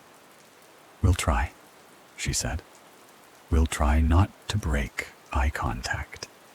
Trying did not feel like enough. It felt like laying your body in the doorway and calling yourself a lock on the last page of the parchment, beneath the witnesses and the signatures that look more like weather than names. Something new had appeared since morning. A faint watermark I could only see when the light came at an angle. I tilted and found the outline of a chair, with nothing in it. Or maybe with everything in it. Some contracts learn to speak in images when you've used up your words. I folded the document along its old crease, respect without surrender, and slid it into the folio my mother once kept museum brochures in. The fact we shared a birthday had once felt like a private star. Now it felt like navigation through waters that remember other ships. I put the folio in a fireproof box and placed the box where I would see it every morning, not as a shrine, as instruction when silence returned and the house accepted us again. Harriet came to me at the window and touched the glass gently, as if persuading it not to smash. "Next year," she said, and her voice had the texture of a vow. I answered with the only honest sentence the night had left me. "Next year." The words sounded like both a gate and a countdown. I didn't add the arithmetic out loud. 2 more next year. Story number 4. I hate how memory bargains with grief. It returns a face, but not the breath. It hands me a name and steals the hour. It promises sense if I keep talking. It lies. Months later, I can remember all of them, down to the slightest idiosyncrasies and quirks. I don't mean the cute, tidy kind of remembering either. I mean the kind that leaves a taste of iron on the tongue. The kind that makes your hands hover over an old map, like it's a wound you're afraid to touch. They were my friends, and they're gone now. Somewhere in New Mexico, the trees still hold our silhouettes between their ribs, and the canyons keep what we said. There's a hole in my life where they were. It opens whenever the wind scrapes along sandstone. It opens when I hear a joke that has no one left to get it. Sometimes I'll remember something they said or did, and it'll hit me like a ton of bricks. Gila is a place of echoes. The worst ones start inside your skull I'm not here to dress the wound with pretty language. I'm here because the only way out is through. I'm sorry for the parts of this that slump into the dark, and I won't pretend I'm above it. What happened to us needs a voice that shakes. It needs the kind of voice you use when the ranger station is miles behind you, and the light is already thinning between the pines. We rode in with optimism and cheap beer. 5 bodies and 1 ghost we didn't recognize yet. Ian drove, Jessica navigated, and I did what I've always done when rooms get tight. I folded inward, played polite, measured my words like pills. The cliffs near the dwellings looked carved by steady hands and long patience. Homes etched into a face that never blinks. We laughed too loudly at nothing. We toasted nothing in particular. We mistook solitude for safety. Here's the part I need you to understand. The danger didn't start with teeth. It started with names. A 6th shape slid into the car long before we reached the trailhead. It found a seat in our sentences and buckled itself in. It learned the way Ian said my name when he was proud of me. It learned Jessica's little pause before she teased. It learned how to lean on a walking stick. Badly. We didn't notice. Because why would you count the pronouns in your own story? When the light went thin and the mesquite threw black ladders on the ground, we made a circle and passed a bottle. Honesty crawled out, as it does, and we fed it small things, mistakes, old embarrassments, the kind of shame that turns the world into a hallway with 1 locked door. I kept my worst story in my pocket and told a safer lie. The forest listened anyway, later, when I went to piss behind a curtain of juniper.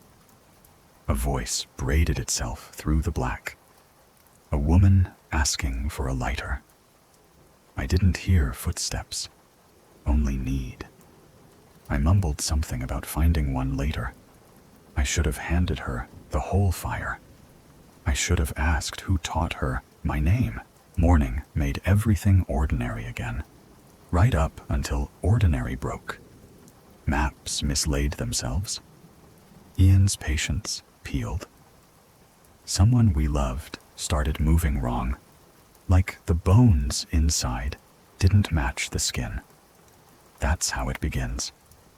If you're wondering, not with a roar, but with a rhythm that's off by a breath. I'm only left with memories of the people we thought we were. The forest had other plans. It would show us copies, almost right, almost human. Then let our minds sand down the rough edges. It would borrow our histories and pay us back in doubts. When we ran, it learned our speed. When we whispered, it studied our grammar. And when we finally sat still around a stingy fire, it set its jaw like a lockpick and worked. I keep telling this in my head, the way you rewalk a bad trail, hoping the turn you missed will glow this time. It doesn't. What glows is the simple truth I kept dodging. You don't just get lost in the Gila. The Gila learns you. It learns your tells, your guilt, your weakest version of yourself, and then it offers you exactly that, wearing your friend's eyes. So, listen close. If you ever find yourself counting bodies and the number feels right, count again. Ask who laughs first. Ask who never asks.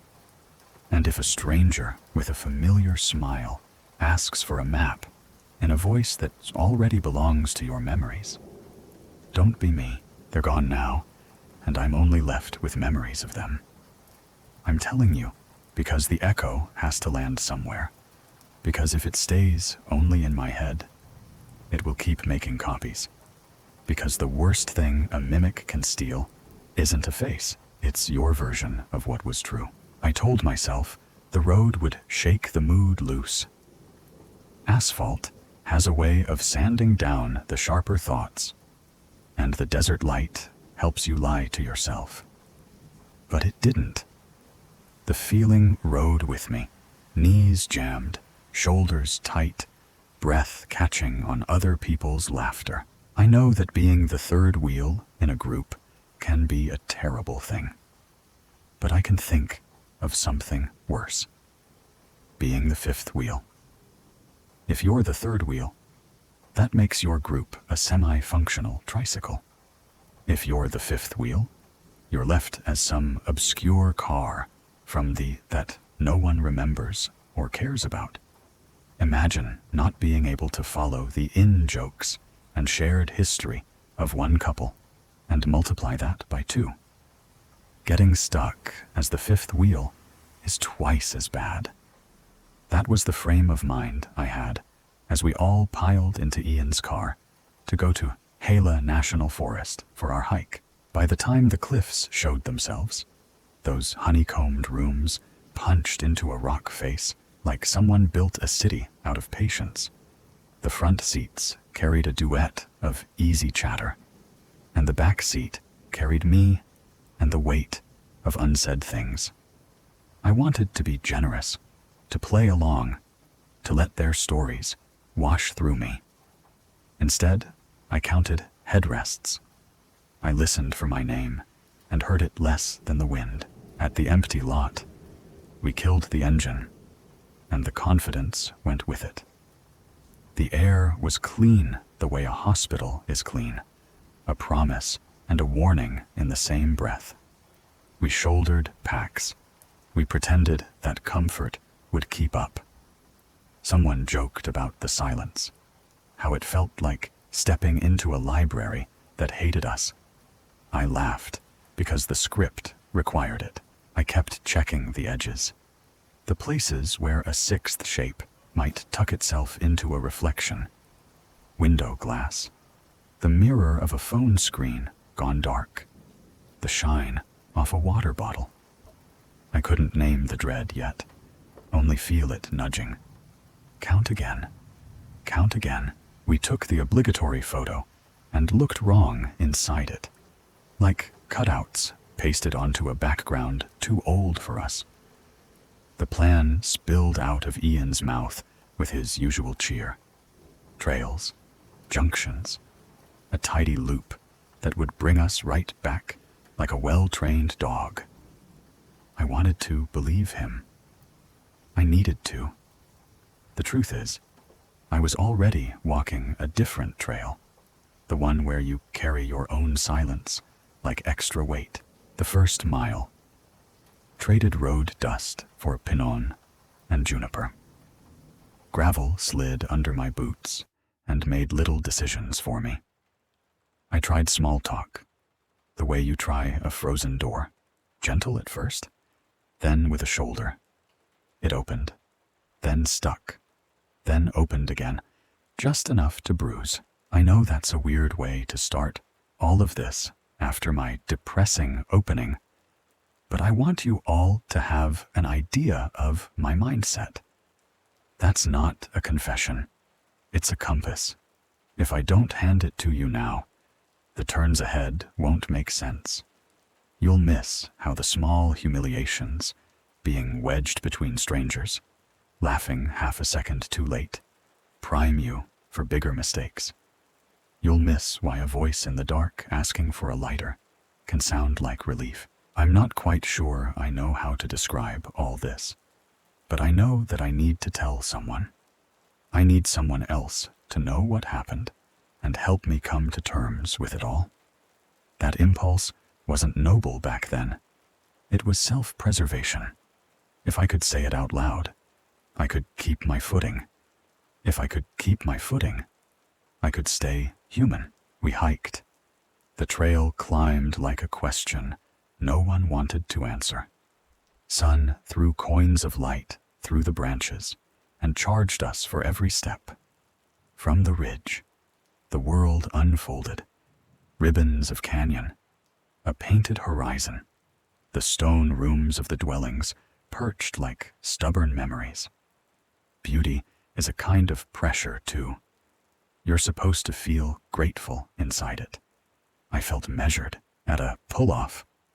We split a drink, the can hissing open like permission. Somebody said we should toast to getting away from it all. I raised my hand and kept my mouth shut. It's easy to misread the word away in a place like this. Away can mean peace. It can also mean out of sight. The drive down into the trees came back to me in flashes. The way Jessica traced routes on the map with her finger.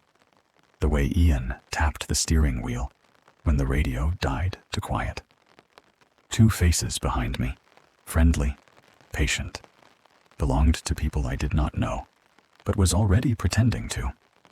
That's how groups work.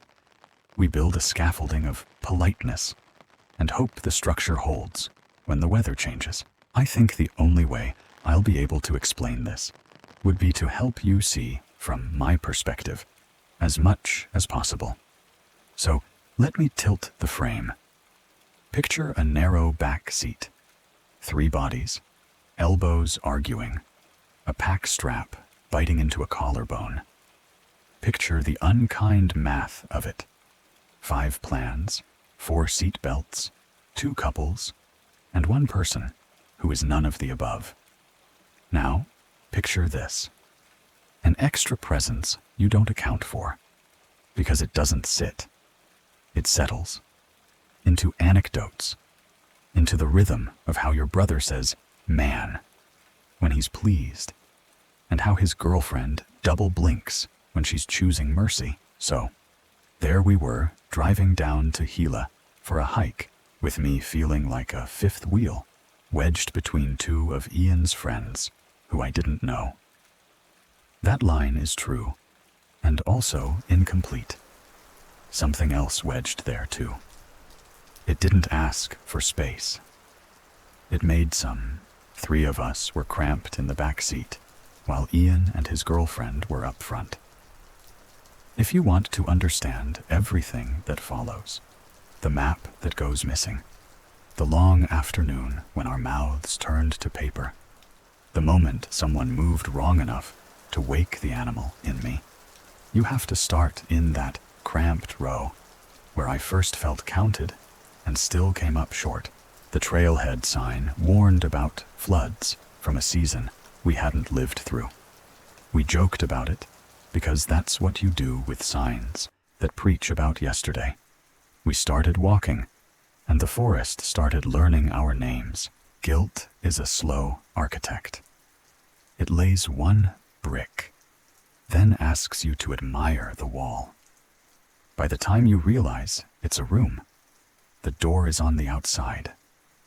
I didn't know that yet. I thought I was just shy, just careful, just better alone. That's how you spell a smaller life without ever touching a dictionary. I look back at that unnecessary bit of moping back, and I can still taste the metal in the air. That pre-storm tang New Mexico carries when the sky pretends to be harmless. As one of the last few moments of normality I would have in my life. The truth is, normal is only what you keep getting away with. We were about to stop getting away with anything. I wanted to be useful. I tried to make the best of the situation. I really did. That's what I told myself as I folded maps I barely understood and nodded at plans that sounded like confidence translated into nouns. The mesa didn't care. The canyon didn't care. The only things that cared were the people I loved, and the things that would soon learn to wear their faces. Ian was always the more social of us. He was the kind of man who could shake a hand and make the rest of you feel like you'd known that palm your whole life. I envied the ease without admitting it. Our mom used to tell us that Ian could make anyone his friend, and that Once I had a friend. I kept them. That was her mercy on me. If I wasn't built for beginnings, maybe I could be trusted with keeping. It was one of those parental platitudes that was given to reassure a socially awkward child that there was nothing wrong.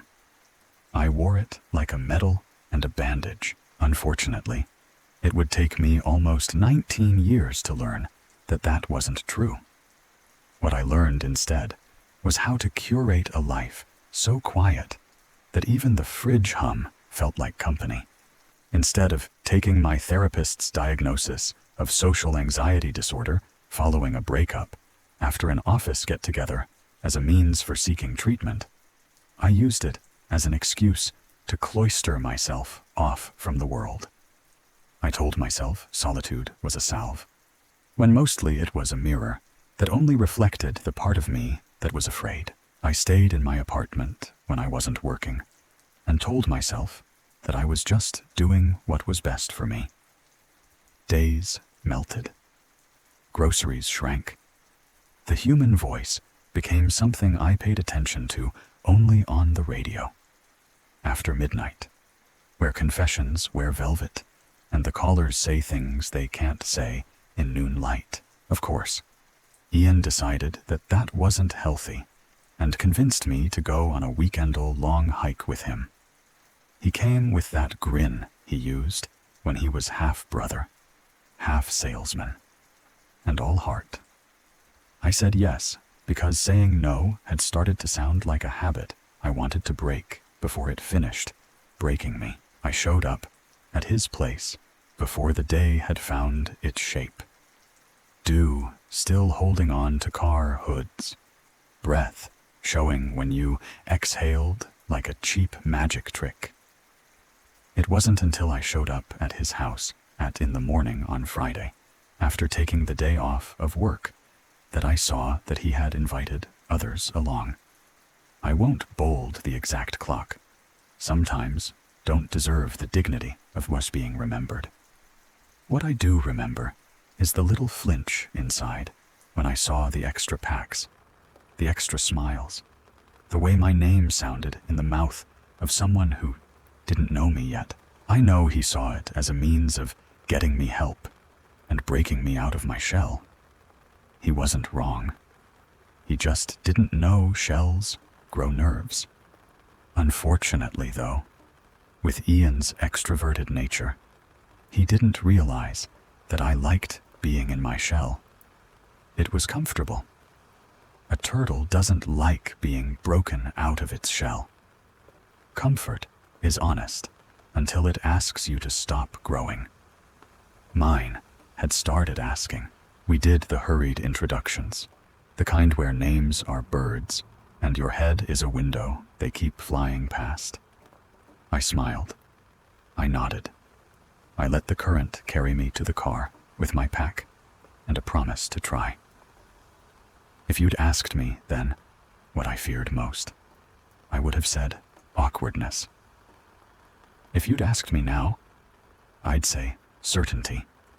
The certainty that the person you love is right there. The certainty that your memory is a map. The certainty that the thing beside you is human because it looks like a friend on the way out of town. The sky widened the way it does when the road straightens. Blue poured over everything, a paint you could drown in. We talked about work, about playlists, about which cliff dwelling looked most like a beehive. I contributed like a careful ghost. When the radio stuttered and died, we laughed, then let the quiet make its own rules. You could say this was the last part that made sense. A brother rescuing a brother from the echo chamber of his own head. A plan that was basically a loop on a map. A morning that held still long enough for coffee to work. If the story ended here, you'd call it sweet. If we turned down the road that would deliver us to the canyon's mouth, and I watched the land lower its voice. The brush grew a particular kind of green, reserved for places that remember what water used to mean. Rocks kept their secrets. The air thinned into something almost ceremonial. In the mirror, my face wore that expression I'd seen in shop windows. The one that says, "I'm ready," and means I'm not. But I'm going anyway. The parking lot met us with an emptiness I pretended not to notice. A ranger sign tried to tell a story about trails and closures and the mercy of turning back. We pretended not to understand its language. Packs on, buckles snapped, straps squeaking. We crossed from the world with walls into the world where names don't stick unless you say them twice. Here's a confession I owe you. I had decided, long before the mimics, that I would be generous with my fear. I would lend it to the future and let today go light. It worked until the future asked for compound interest, standing at the trailhead. We were 5 and a rumor. We didn't know the rumor had teeth. We didn't know it had learned our grammar. We didn't know it had already found a place to sit. In my brother's warmth. In my girlfriend, not girlfriend's, smile. In the gap where my courage should have been. We started walking. We found the parking lot near the Gila Cliff dwellings. Sun glazed the asphalt like a hot plate, and the cliff homes stared down with the patience of stone. As we unpacked our gear, we took a moment to bask in the beautiful sight that sat perched above us. Beauty is a trickster. It makes you quiet enough to miss the warning. It's hard to believe that someone could carve an entire town into the face of a cliff. We toasted to the workmanship with cheap courage. Given that the parking lot was empty, except for us, I pretended the emptiness was a blessing, not a verdict. We split a 6-pack of beer and took in the majesty. Here's a picture in case you were wondering what the area looked like. But the only picture that matters now is how we looked small inside it. We shouldered straps, cinched buckles, did the little rituals that make danger feel like a plan. As we finished our beers, got everything prepared, and used the restrooms, Ian explained what path we would be taking in detail. He talked about loops and junctions. I heard promise in the cadence, not the content. That would cost us what we didn't know, and what my brother had failed to tell us was that the West Fork Trail had been closed all that summer due to flooding. Closed is a fence you can't see in a forest. To be honest, the path wasn't that dangerous, just neglected, the way a memory gets when no one says it aloud. They had just opted not to clear it due to the recent floodings, so it would be a bit more of a rugged hike. Rugged meant alone. Alone meant no witnesses. While it wasn't perilous in itself, it did keep us from encountering other hikers, which would cause us a lot of problems if we actually needed help. We didn't say the quiet part. We would need help. Ian figured we could make about Memba and wrap the loop neat as string, and we would be able to complete the Hyla loop, which was about long, with enough time to get back on the other side of the weekend, stroll into our respective jobs with no one any the wiser, and tuck the rule-breaking into a story we'd tell over beers, as his explanation was a bit heavy on names and locations, some of which I can't recall clearly. I'll opt to include a picture, for the sake of simplicity. This is the path we are planning to take. The path had other plans. We climbed into heat and silence. The air did that thin, silver thing it does just before the land asks for sweat as payment. Ian set a pace that sounded merciful when he said it out loud, and felt punishing between my shoulder blades. I fell behind, then caught up, then fell behind again. The metronome of a man trying to be better than his old habits. By dusk, we made a dry camp along a creek bed, a ribbon of stone that remembered water the way I remembered company, vaguely, with yearning. The bottle went around our small fire. Stories loosened. Ian told the purse story. Jessica swatted him with a smile. I offered a sitcom lie instead of the truth, and the forest took note. It always takes note. When the flames settled to a red hush, I stumbled into the trees to pee, and a voice braided itself into the dark. A woman asking for a lighter. Soft, ordinary, too ordinary. I said I had one back at camp, that we'd look later. I walked away from the first mercy we were offered, a chance to count the living by their footsteps. Morning made the world look repairable. We ate, stowed food in a bag high and far, and started up the mesa. The climb traded jokes for breath. Rocks slid like coins under our boots. Someone, Oliver, I think, offered encouragement I couldn't hold. When the trail finally leveled, the view tried to sell us on the cost. The kind of vista that makes you nod like you understand what the earth is saying. Night 2. The fire the size of a prayer. We told the kind of truths you can only afford when the stars are doing witness duty. I didn't tell the door story. I didn't tell the shape that had followed us how much I wanted to be brave. Instead, I let the dark eavesdrop on our laughter until it could repeat it back. Sometime after midnight, the sounds began. Thin yips at first, then calls like someone learning a language by mimicking the vowels. None of us slept deeply. We woke brittle. At dawn, chaos. Ian tore through his pack like it had wronged him. The map was gone. I remembered handing it to God, someone who wanted to see a nearby spring, someone whose name poured through my mind like water through a sieve. I said it out loud, and Ian's face turned to broken glass. Some guy?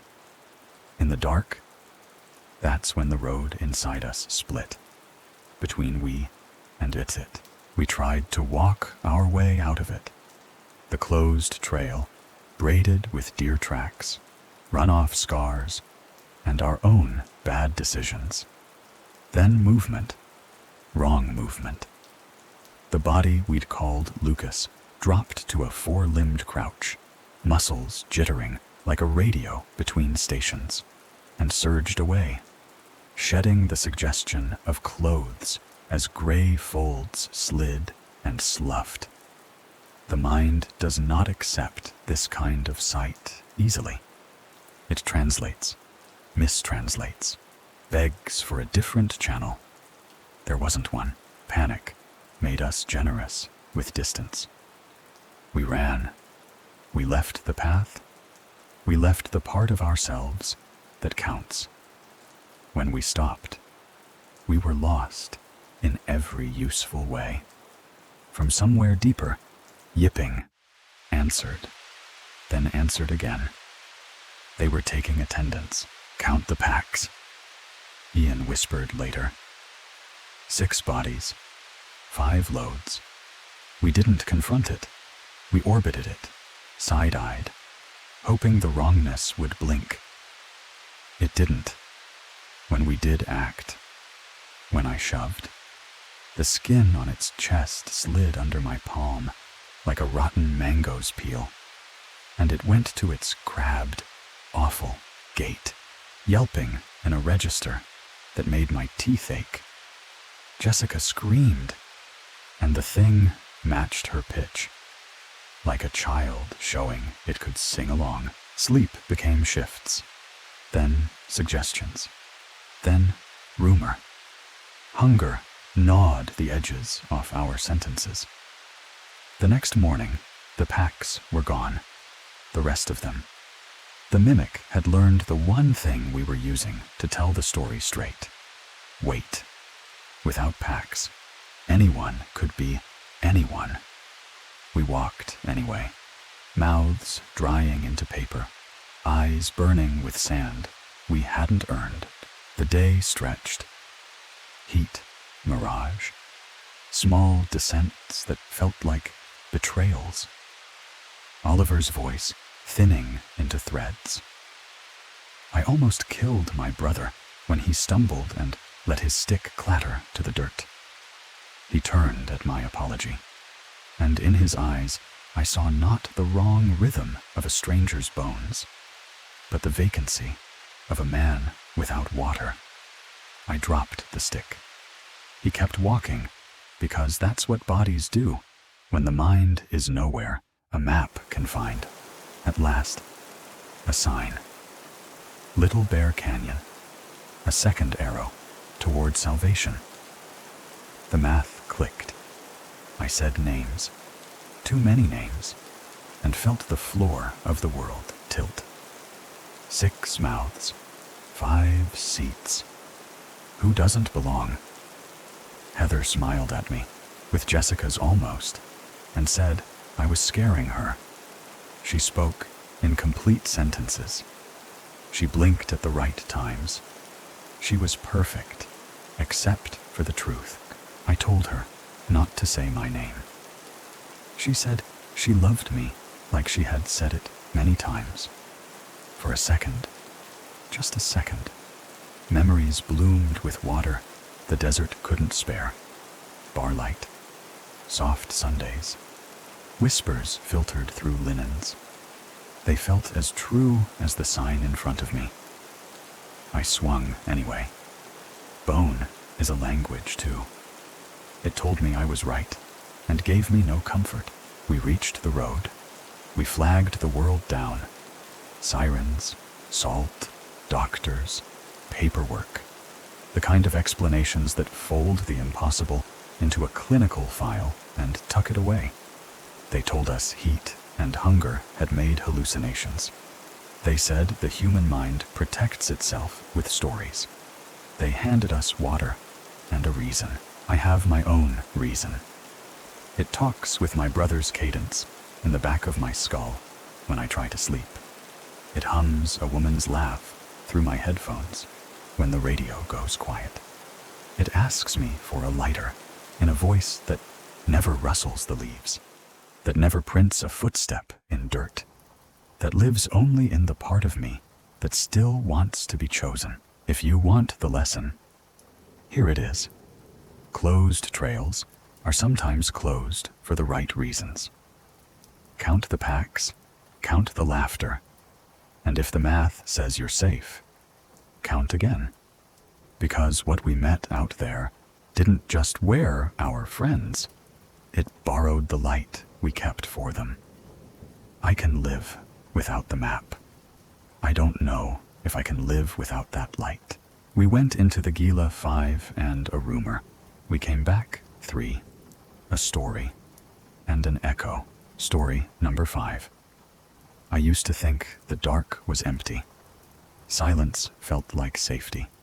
Absence felt like mercy. Then I learned some places breathe. Slow, patient breaths that pull at you the way undertow drags ankles. I heard the cave Mitrion has another name. The Sirens Cave. Folks said the wind in there causes the sounds of people calling to you. The thing I can't forget isn't the sound itself. It's the way it used the voices of those they loved to entice them, the way it fed off those with weak wills. You don't recognize hunger until it's speaking with your best friend's laugh. That morning, I was 17 and stubborn, spending most of my life outdoors and pretending that meant I understood the earth. My two friends, Trey and Anthony, were braver, dumber, funnier. They kept on discussing the majesties of this strange cave beyond our town. A large swath of land housing a large cave people whispered about. I don't like tight places. My claustrophobia made sure of that. The thought of being trapped in the earth with immovable walls all around you made my ribs feel like bones. But fear thins out when friendship stands beside it, and I thought I was safe with them. Come on, Bryce, Trey told me with that toothy grin. We're strong, viral men. We don't need any of that nonsense. We'll be in and out with either a boring story to tell or footage for those huge YouTube bucks. He didn't know that some doors don't open. They swallow. We planned like we always did, messy and confident. Anthony, the map reader, the list maker, stood up from my bed, hands on his back and looking over the map. He had this way of making risky things sound like errands. He set the time, the route.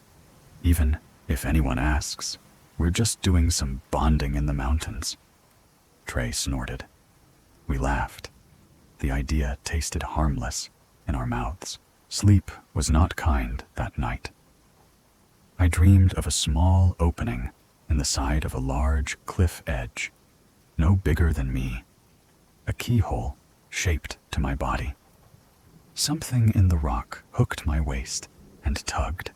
A force wrapped around my waist and wrenched me further inside, stone squeezing at my bones and ripping at my flesh, while someone calling out to me from the depths promised comfort that felt like drowning. I woke, wrapped in sheets like a boa constrictor, in a cold sweat, staring at the floor and bargaining with the dark. Dawn came thin and silver.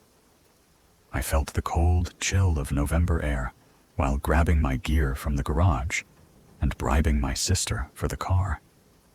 The highway gave way to surrounding plains and jagged giants that rose into the sky. When we parked, the mouth of the cave was obscene, over 70 feet wide and 30 feet high, a grin carved into a great rocky mountain. Trey whistled. Damn, big mouth, huh? He joked about how much it could take and laughed at his own courage. Inside, the warmth dropped out. Our lamps nudged back cold indifference, but darkness pressed close like wet cloth. The entrance jutted down on a slightly steep incline into a fork, left and up, right and down. We paused, breathing, and heard something emanate from the right path. A soft, guttural wailing. Trey rubbed his hands, eyes bright. Oh, hell yeah. I think it's the pig. We ready? And he was gone, boots eager, rope on his shoulder, like a promise we couldn't keep. Anthony and I followed with less certainty. The cavern opened hundreds of feet above us, a pair of tunnels across a clearing, and in the center, a pit with raised bricks, easily 100 feet across.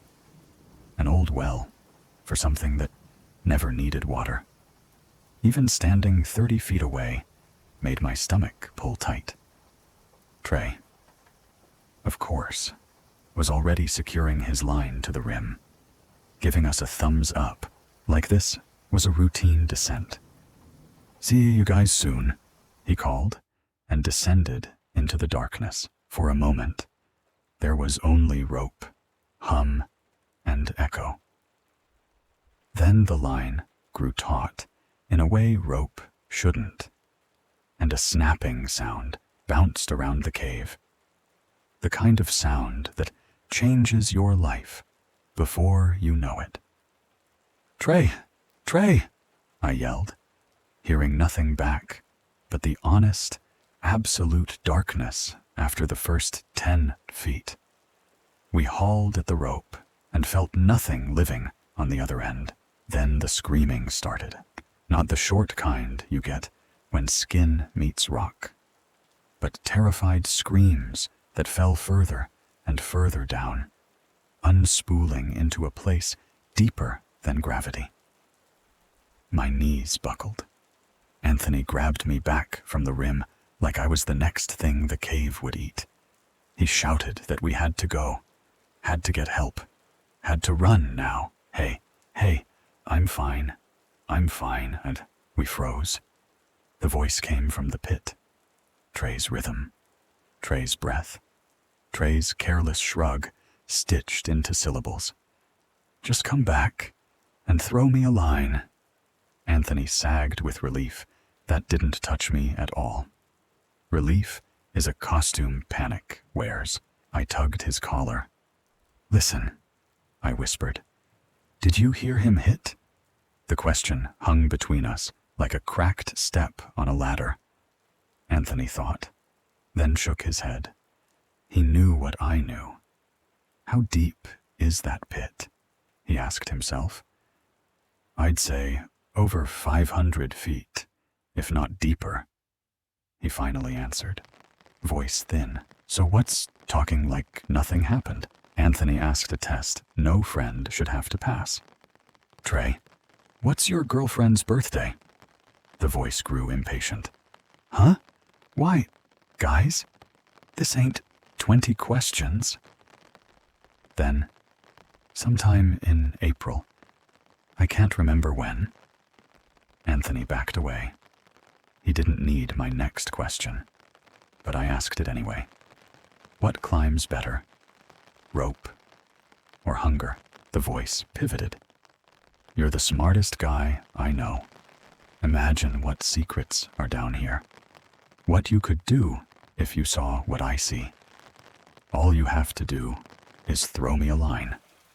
And I watched something glaze over Anthony, the way a moth stills when glass warms under a bulb. He walked to the rim and threw a line. The rope barely kissed stone before it went tight. An invisible hand on it. A neck. A promise. Anthony was pulled into the pit head first. The shock tore the sound out of my chest.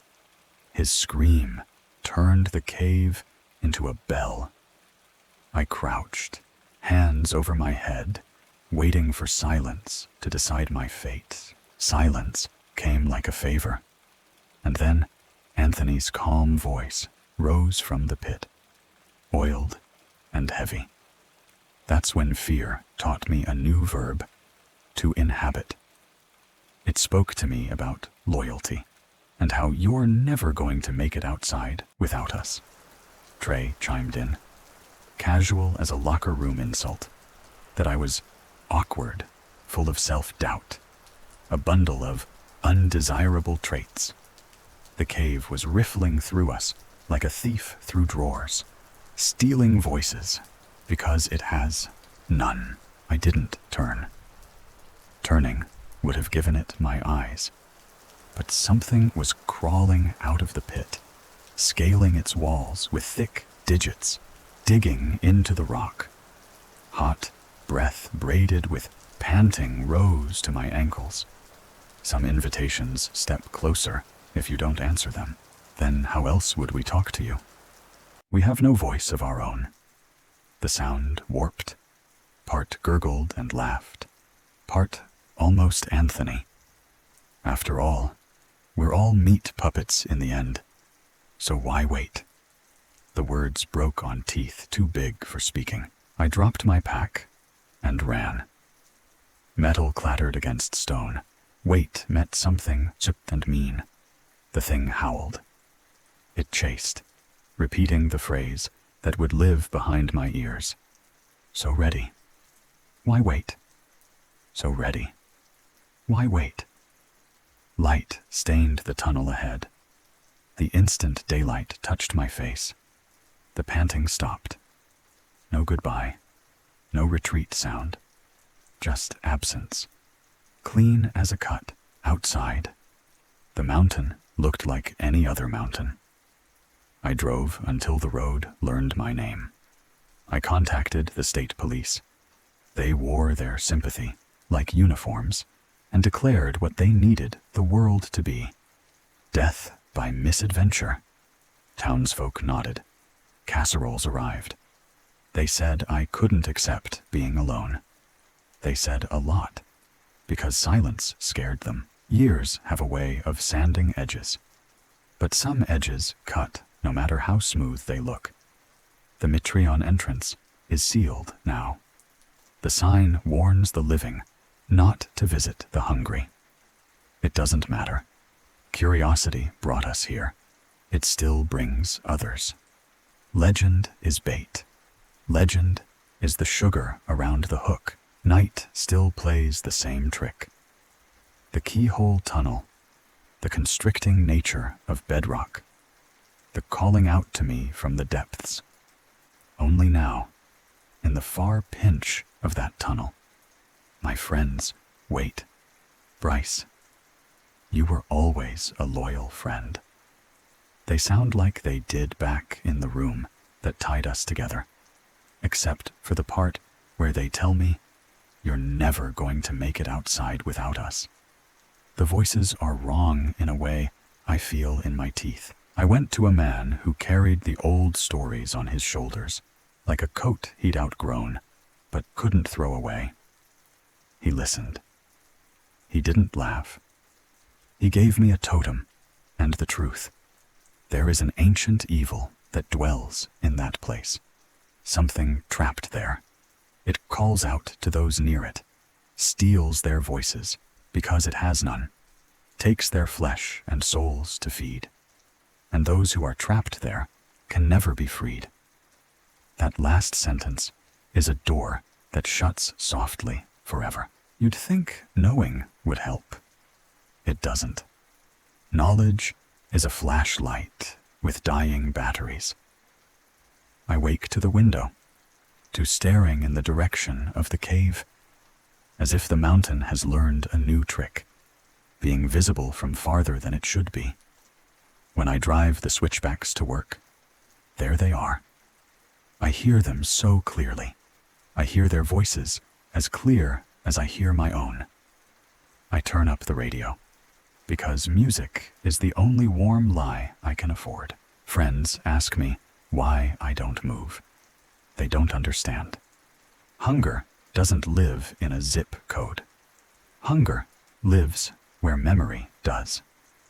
The cave taught me something ugly. We are made of what calls us. And sometimes what calls us isn't wind.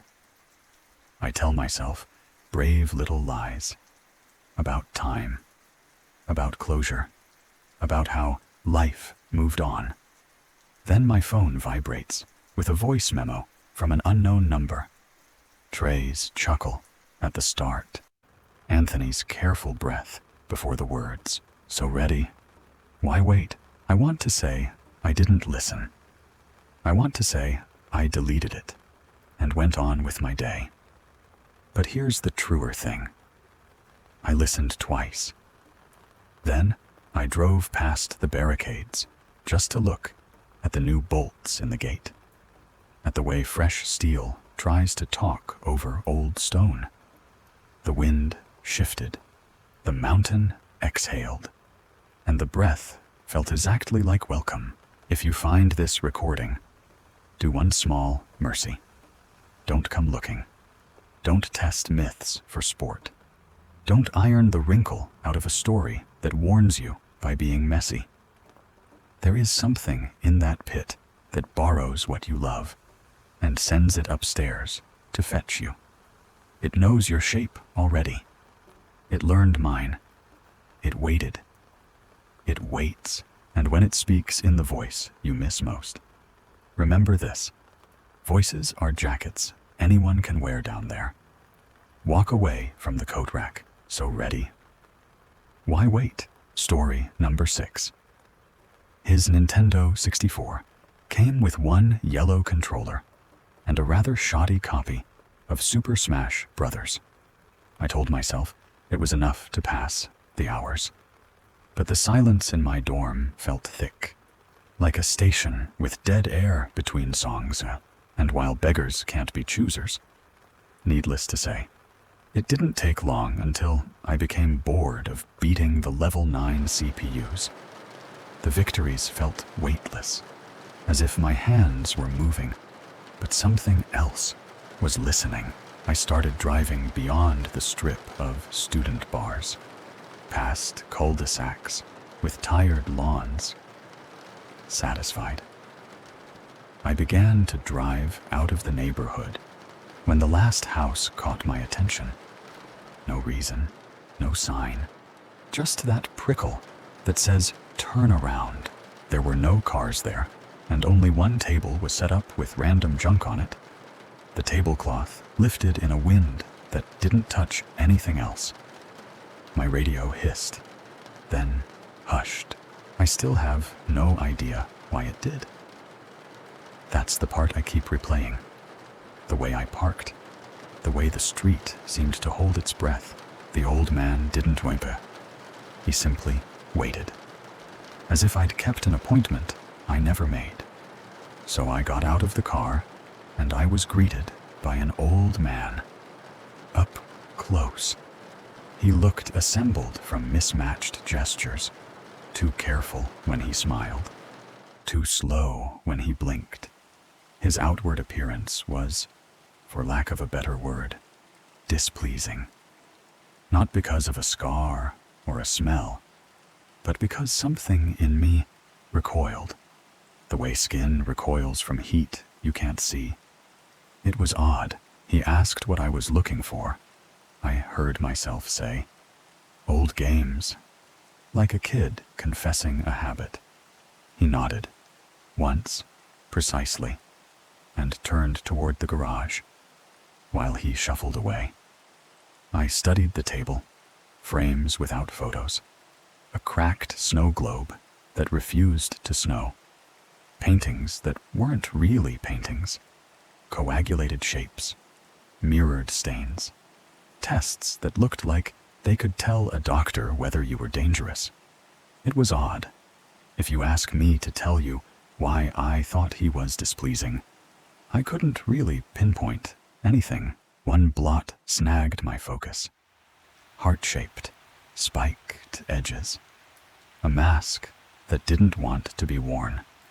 You're just seeing what you want to see. I scolded myself. You wanted a legend. Your head is obliging. He returned without sound and stood too close. Not threatening, not friendly. A distance that tells you you're being measured. He held a gray cartridge.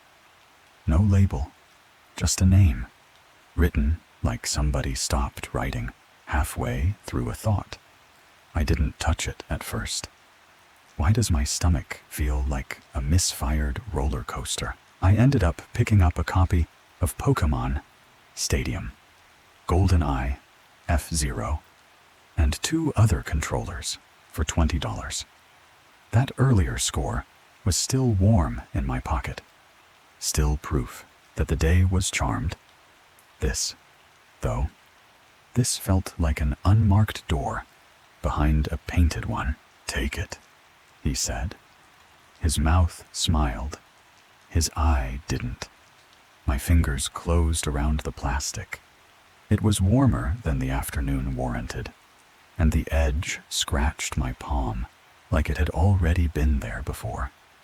I asked how much, and he tilted his head as if weighing a word he'd rather not say.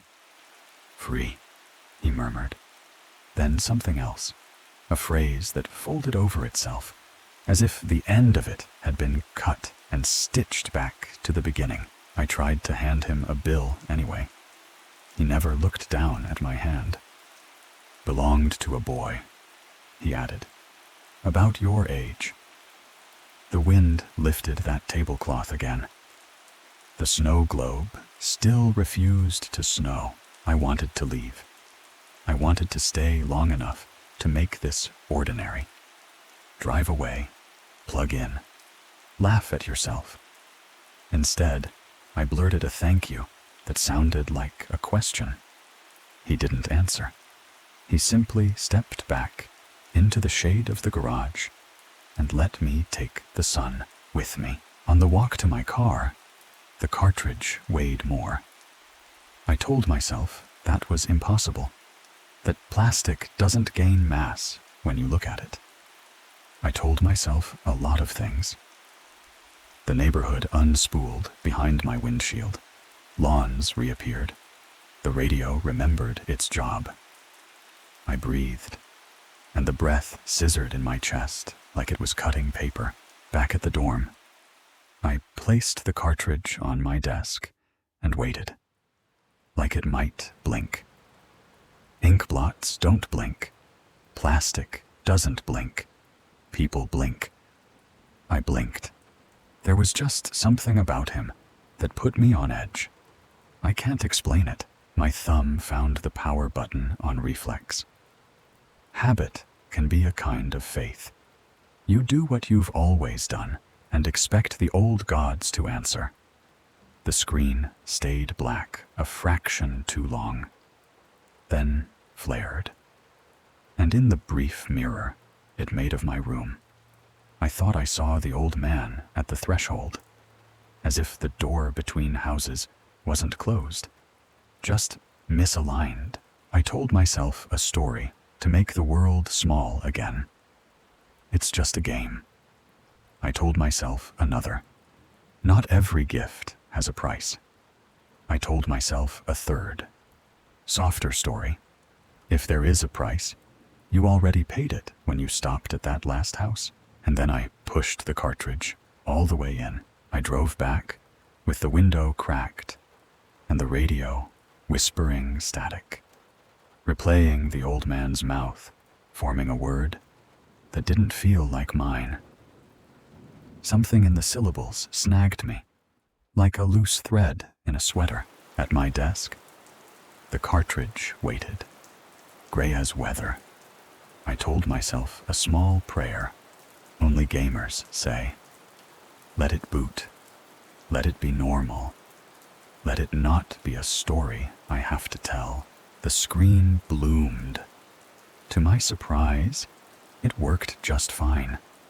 Colors settled into themselves. The title slid past, and the room felt one click colder. The file select pulled up like a roll call. And there was one save file named simply Ben.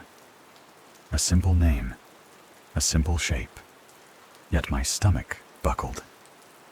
Goodbye, Ben, he was saying. Goodbye, Ben. This is nothing, I told myself. This is coincidence, wearing a louder coat. I felt bad for the man. Maybe he misremembered. Maybe I misheard. Either way, the name sat there, as patient as a closed door. I hovered over the slot and felt that tingling pressure you get when you realize the room has more corners than you counted. Out of curiosity, I looked at the save file. Eyeballing it, I could tell that he was pretty far in the game. He had almost all of the masks and 3 survivors remains of the bosses. I noticed that he had used an owl statue to save his game. I didn't open the run. I just stared, thinking about a kid who may or may not exist. A boy whose name was now a cursor under my thumb. I backed out and did the ordinary thing to protect my nerves. I remember thinking that it was a shame that he had come so close to beating the game, but he never finished it. I made a new file named Link out of tradition and started the game, ready to relive my childhood. The ritual steadied me. Names can be anchors. The cartridge surprised me again. For such a shady-looking game cartridge, I was impressed at how smoothly it ran. The map panned. The music thinned into place. The controller hummed like it recognized me. Literally, just like a retail copy of the game. save for a few minor hiccups here and there, like textures being where they shouldn't be, random flashes of cutscenes at odd intervals, but nothing bad. If you look for ghosts, you'll find dust, I told myself. I tried not to look for either, but then the edges of normal began to curl. However, the only thing that was a little unnerving was at times the NPCs would call me Link, and at other times they would call me Ben. It wasn't constant. It was worse than that. Intermittent. The guard at the gate got my name wrong, and then right, and then wrong again. The innkeeper paused for a beat too long, like she was listening to someone else feed her lines. My brain reached for the comforting shelf labeled explanations. I figured it was just a bug, a fluke in the programming, causing our files to get mixed up or something. I narrated it out loud, as if speaking it would banish it. Shared memory pointers, corrupted slots, no big deal. The words didn't convince the small animal living under my ribs. I pushed further, as if progress could drown out dread. The hours slid by in a stack of small victories, but the name kept slipping. A merchant called me one. A child called me the other. It felt like two hands on the same puppet, tugging. The thought arrived uninvited and sat down like it paid rent. Maybe the fix was to remove the other name. It did kind of creep me out, though, after a while. And it was around after I had beaten the Woodfall Temple that I regrettably went into the save files and deleted Ben. I told myself it was respectful to preserve it, and then told myself I was allowed to change my mind. I had intended to preserve the file out of respect for the game's original owner. It's not like I needed two files anyway, hoping that would solve the problem. I pressed delete, and the screen made the happiest sound it knew how to make. The world didn't. It did, and it didn't. The game loaded my town and went on like nothing happened. But something had. Names evaporated. Now NPCs wouldn't call me anything. Where my name should have been in the dialogue, there was just a blank space. A hollow where a word should be can be louder than any shout. I talked back to the TV like it was a person forgetting me on purpose. Say it, I whispered. Say Link. The dog barked, and the guard blinked, and the text box stayed empty. An open mouth with no sound. My save file name was still called Link, though. It was like being recognized at the door and ignored at the table. A thought startled me, the way a reflection does when you don't expect one. A name can be taken. A name can be borrowed. A name can be worn.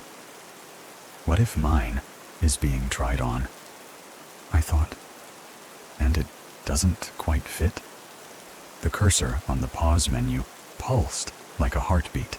The room had that late afternoon color that makes every object look like it's rehearsing for its role as itself. I stared at the slot where a boy's name had been and realized my palms were sweating. You made it worse, the anxious part of me said. You made it personal.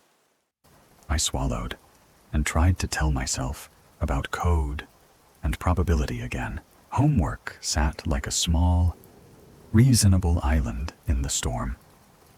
I grabbed for it, frustrated and with homework to do. I put the game down for the day. I told myself I'd come back tomorrow with a clearer head. I told myself that saving and quitting was the bravest thing you could do in a world designed to keep you playing on the way to the kitchen for water. I caught my reflection in the black of the TV. For a breath, the shape over my shoulder wasn't mine. The room breathed once then twice. The TV cooled, ticking small mechanical ticks like a pocket watch under a pillow. "It's nothing," I said aloud, to make it truer. The echo that came back sounded like a name said in another room. I only wanted a loophole, not a door into something else.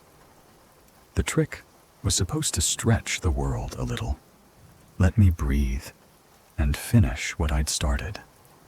Instead, the air thinned, like a storm holding its breath. For those of you who don't, you can Google it, but I'll spare you. It's the kind of rumor you learn from a friend of a friend, the kind that works often enough to feel like magic, and rarely enough to feel like fate. I lined up the steps, controller warm in my hands. Astronomer, telescope, timing. Deciding to do the glitch was me bargaining with the clock, promising I'd spend the extra stretch of night wisely. The camera blinked, and the script fell away. However, when I pressed B to exit the telescope, my stomach went light, like an elevator slipping between floors that don't exist. Instead of being greeted by the astronomer, I found myself in Major's boss fight room. Color like candy, left in the sun. Angles too bright. The floor a thought that hadn't hardened yet. Staring at Skull Kid hovering above me. No crowd. No countdown. The arena hummed with the kind of silence that listens back. There was no sound, just him floating in the air above me. A marionette with its strings cut, but still somehow lifted. And the background music, which was regular for the arena, but still creepy. It felt like the game had shut the door behind me and was waiting to see what I'd do without an audience. Immediately, my palms began to sweat. This was definitely not normal. Skull Kid never appeared here. I circled, a moth testing the edge of a lamp. I tried moving around the arena, forward, sideways, back, and no matter where I went, Skull Kid would always be facing me, looking at me, not saying anything. The mask didn't blink. I did. So I did what you do when reality misbehaves. I reached for habit. The bow, the ocarina, the menu, anything to prod the world into acknowledging me. Nothing would happen, though. And the longer I walked, the shorter the space felt.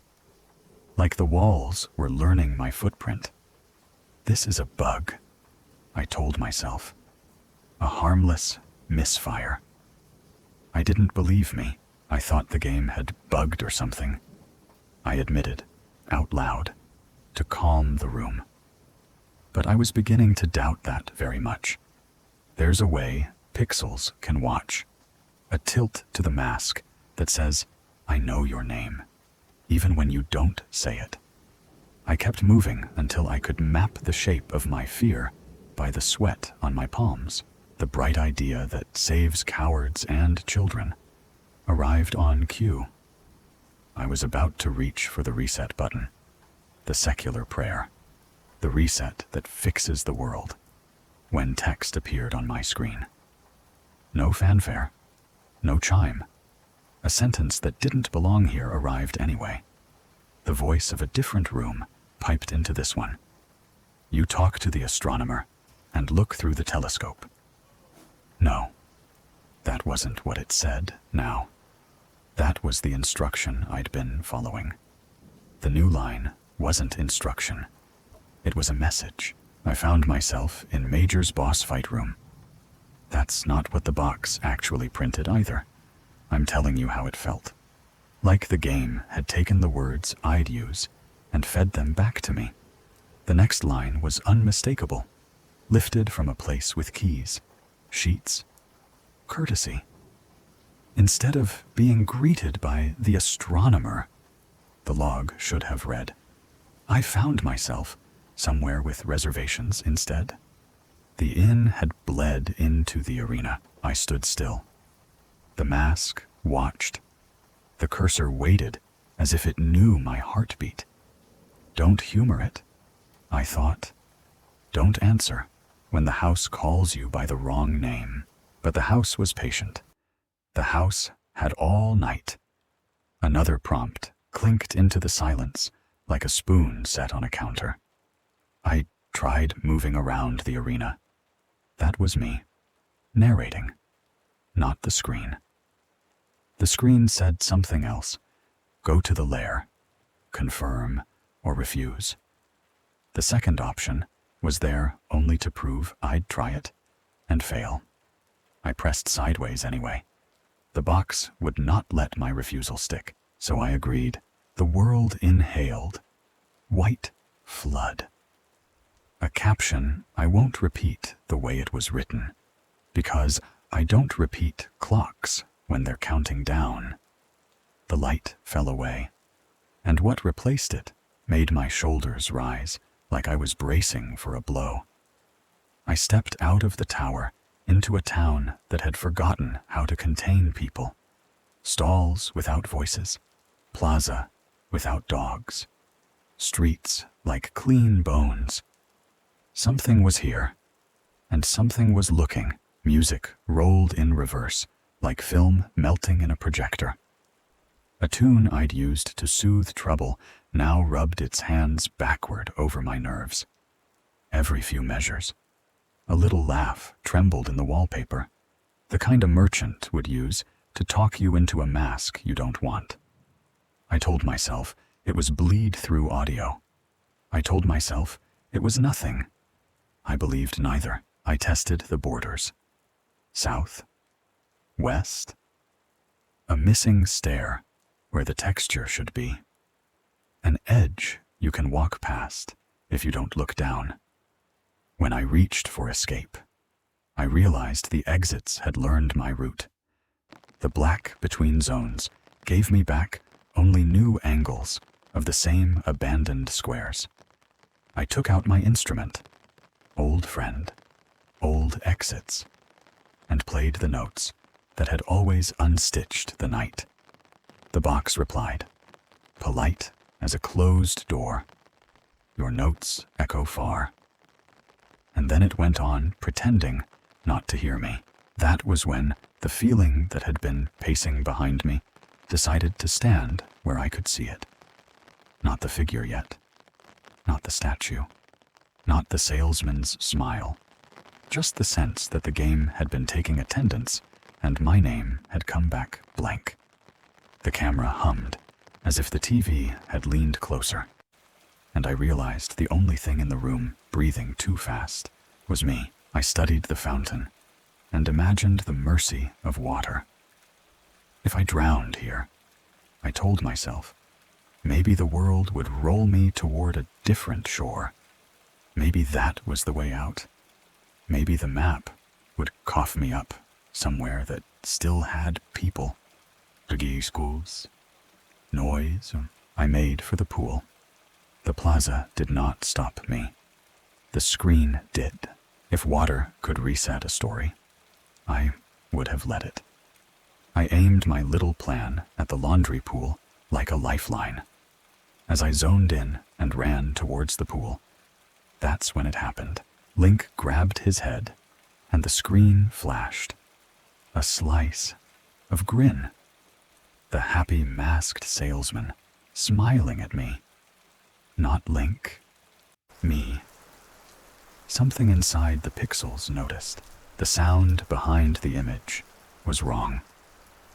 With Skull Kid scream playing in the background, the frame blinked, and when color came back, there was a face that wasn't a face. I was staring at the Link statue from playing the song Elegy of Emptiness. I screamed as the thing just stared back at me with that haunting facial expression. It didn't move. It arrived. That was worse. Reflex took the wheel. I turned around and ran back into South Clocktown. The plaza rolled out like a tongue, and the town swallowed its words. The statue did not stay put, and to my horror, the statue followed me. It didn't walk so much as materialize. Polite, punctual, inevitable. And the only thing I can compare this to is like the weeping angels from Doctor Who. I'd look away, and time would jump. Every so often, at random intervals, the animation would play of the statue appearing behind me. It didn't chase to catch me. It chased to be behind me. It was like the thing was chasing me, or I don't even want to say it, haunting me. Say it, I told myself. Haunting. The word fit like a splinter in a wound. By this point, I was on the verge of hysterics. My hands forgot to be hands. They were just damp instruments, trying to remember a song. But not even once did the thought of turning off the console occur to me.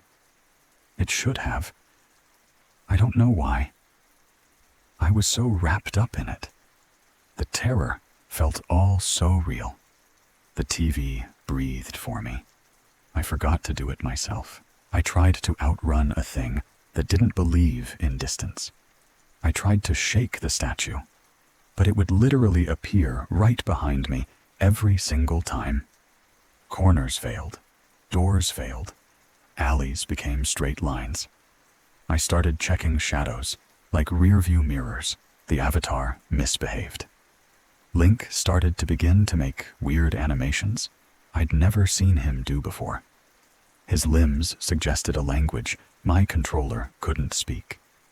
He would flail his arms around or spasm randomly, and the screen would cut to the happy masked salesman smiling again for a brief moment, the sales pitch of a nightmare, before I was face to face with that damn statue again.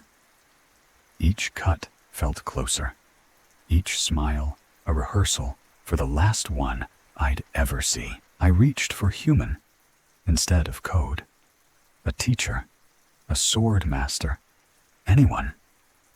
I ended up running into the swordsman's dojo and ran to the back. The mats swallowed my footsteps. The air rang with practice that wasn't happening. I waited for instruction. Nothing answered. I told the room I just needed to be told what to do. That if anyone would name the fear, it would shrink. The room did not have a mouth. The statue did not need one. It stepped between frames and stood where it wanted. My space, my corner, my last square of map. I lifted steel and tested a rule older than me. If you can't flee, you fight.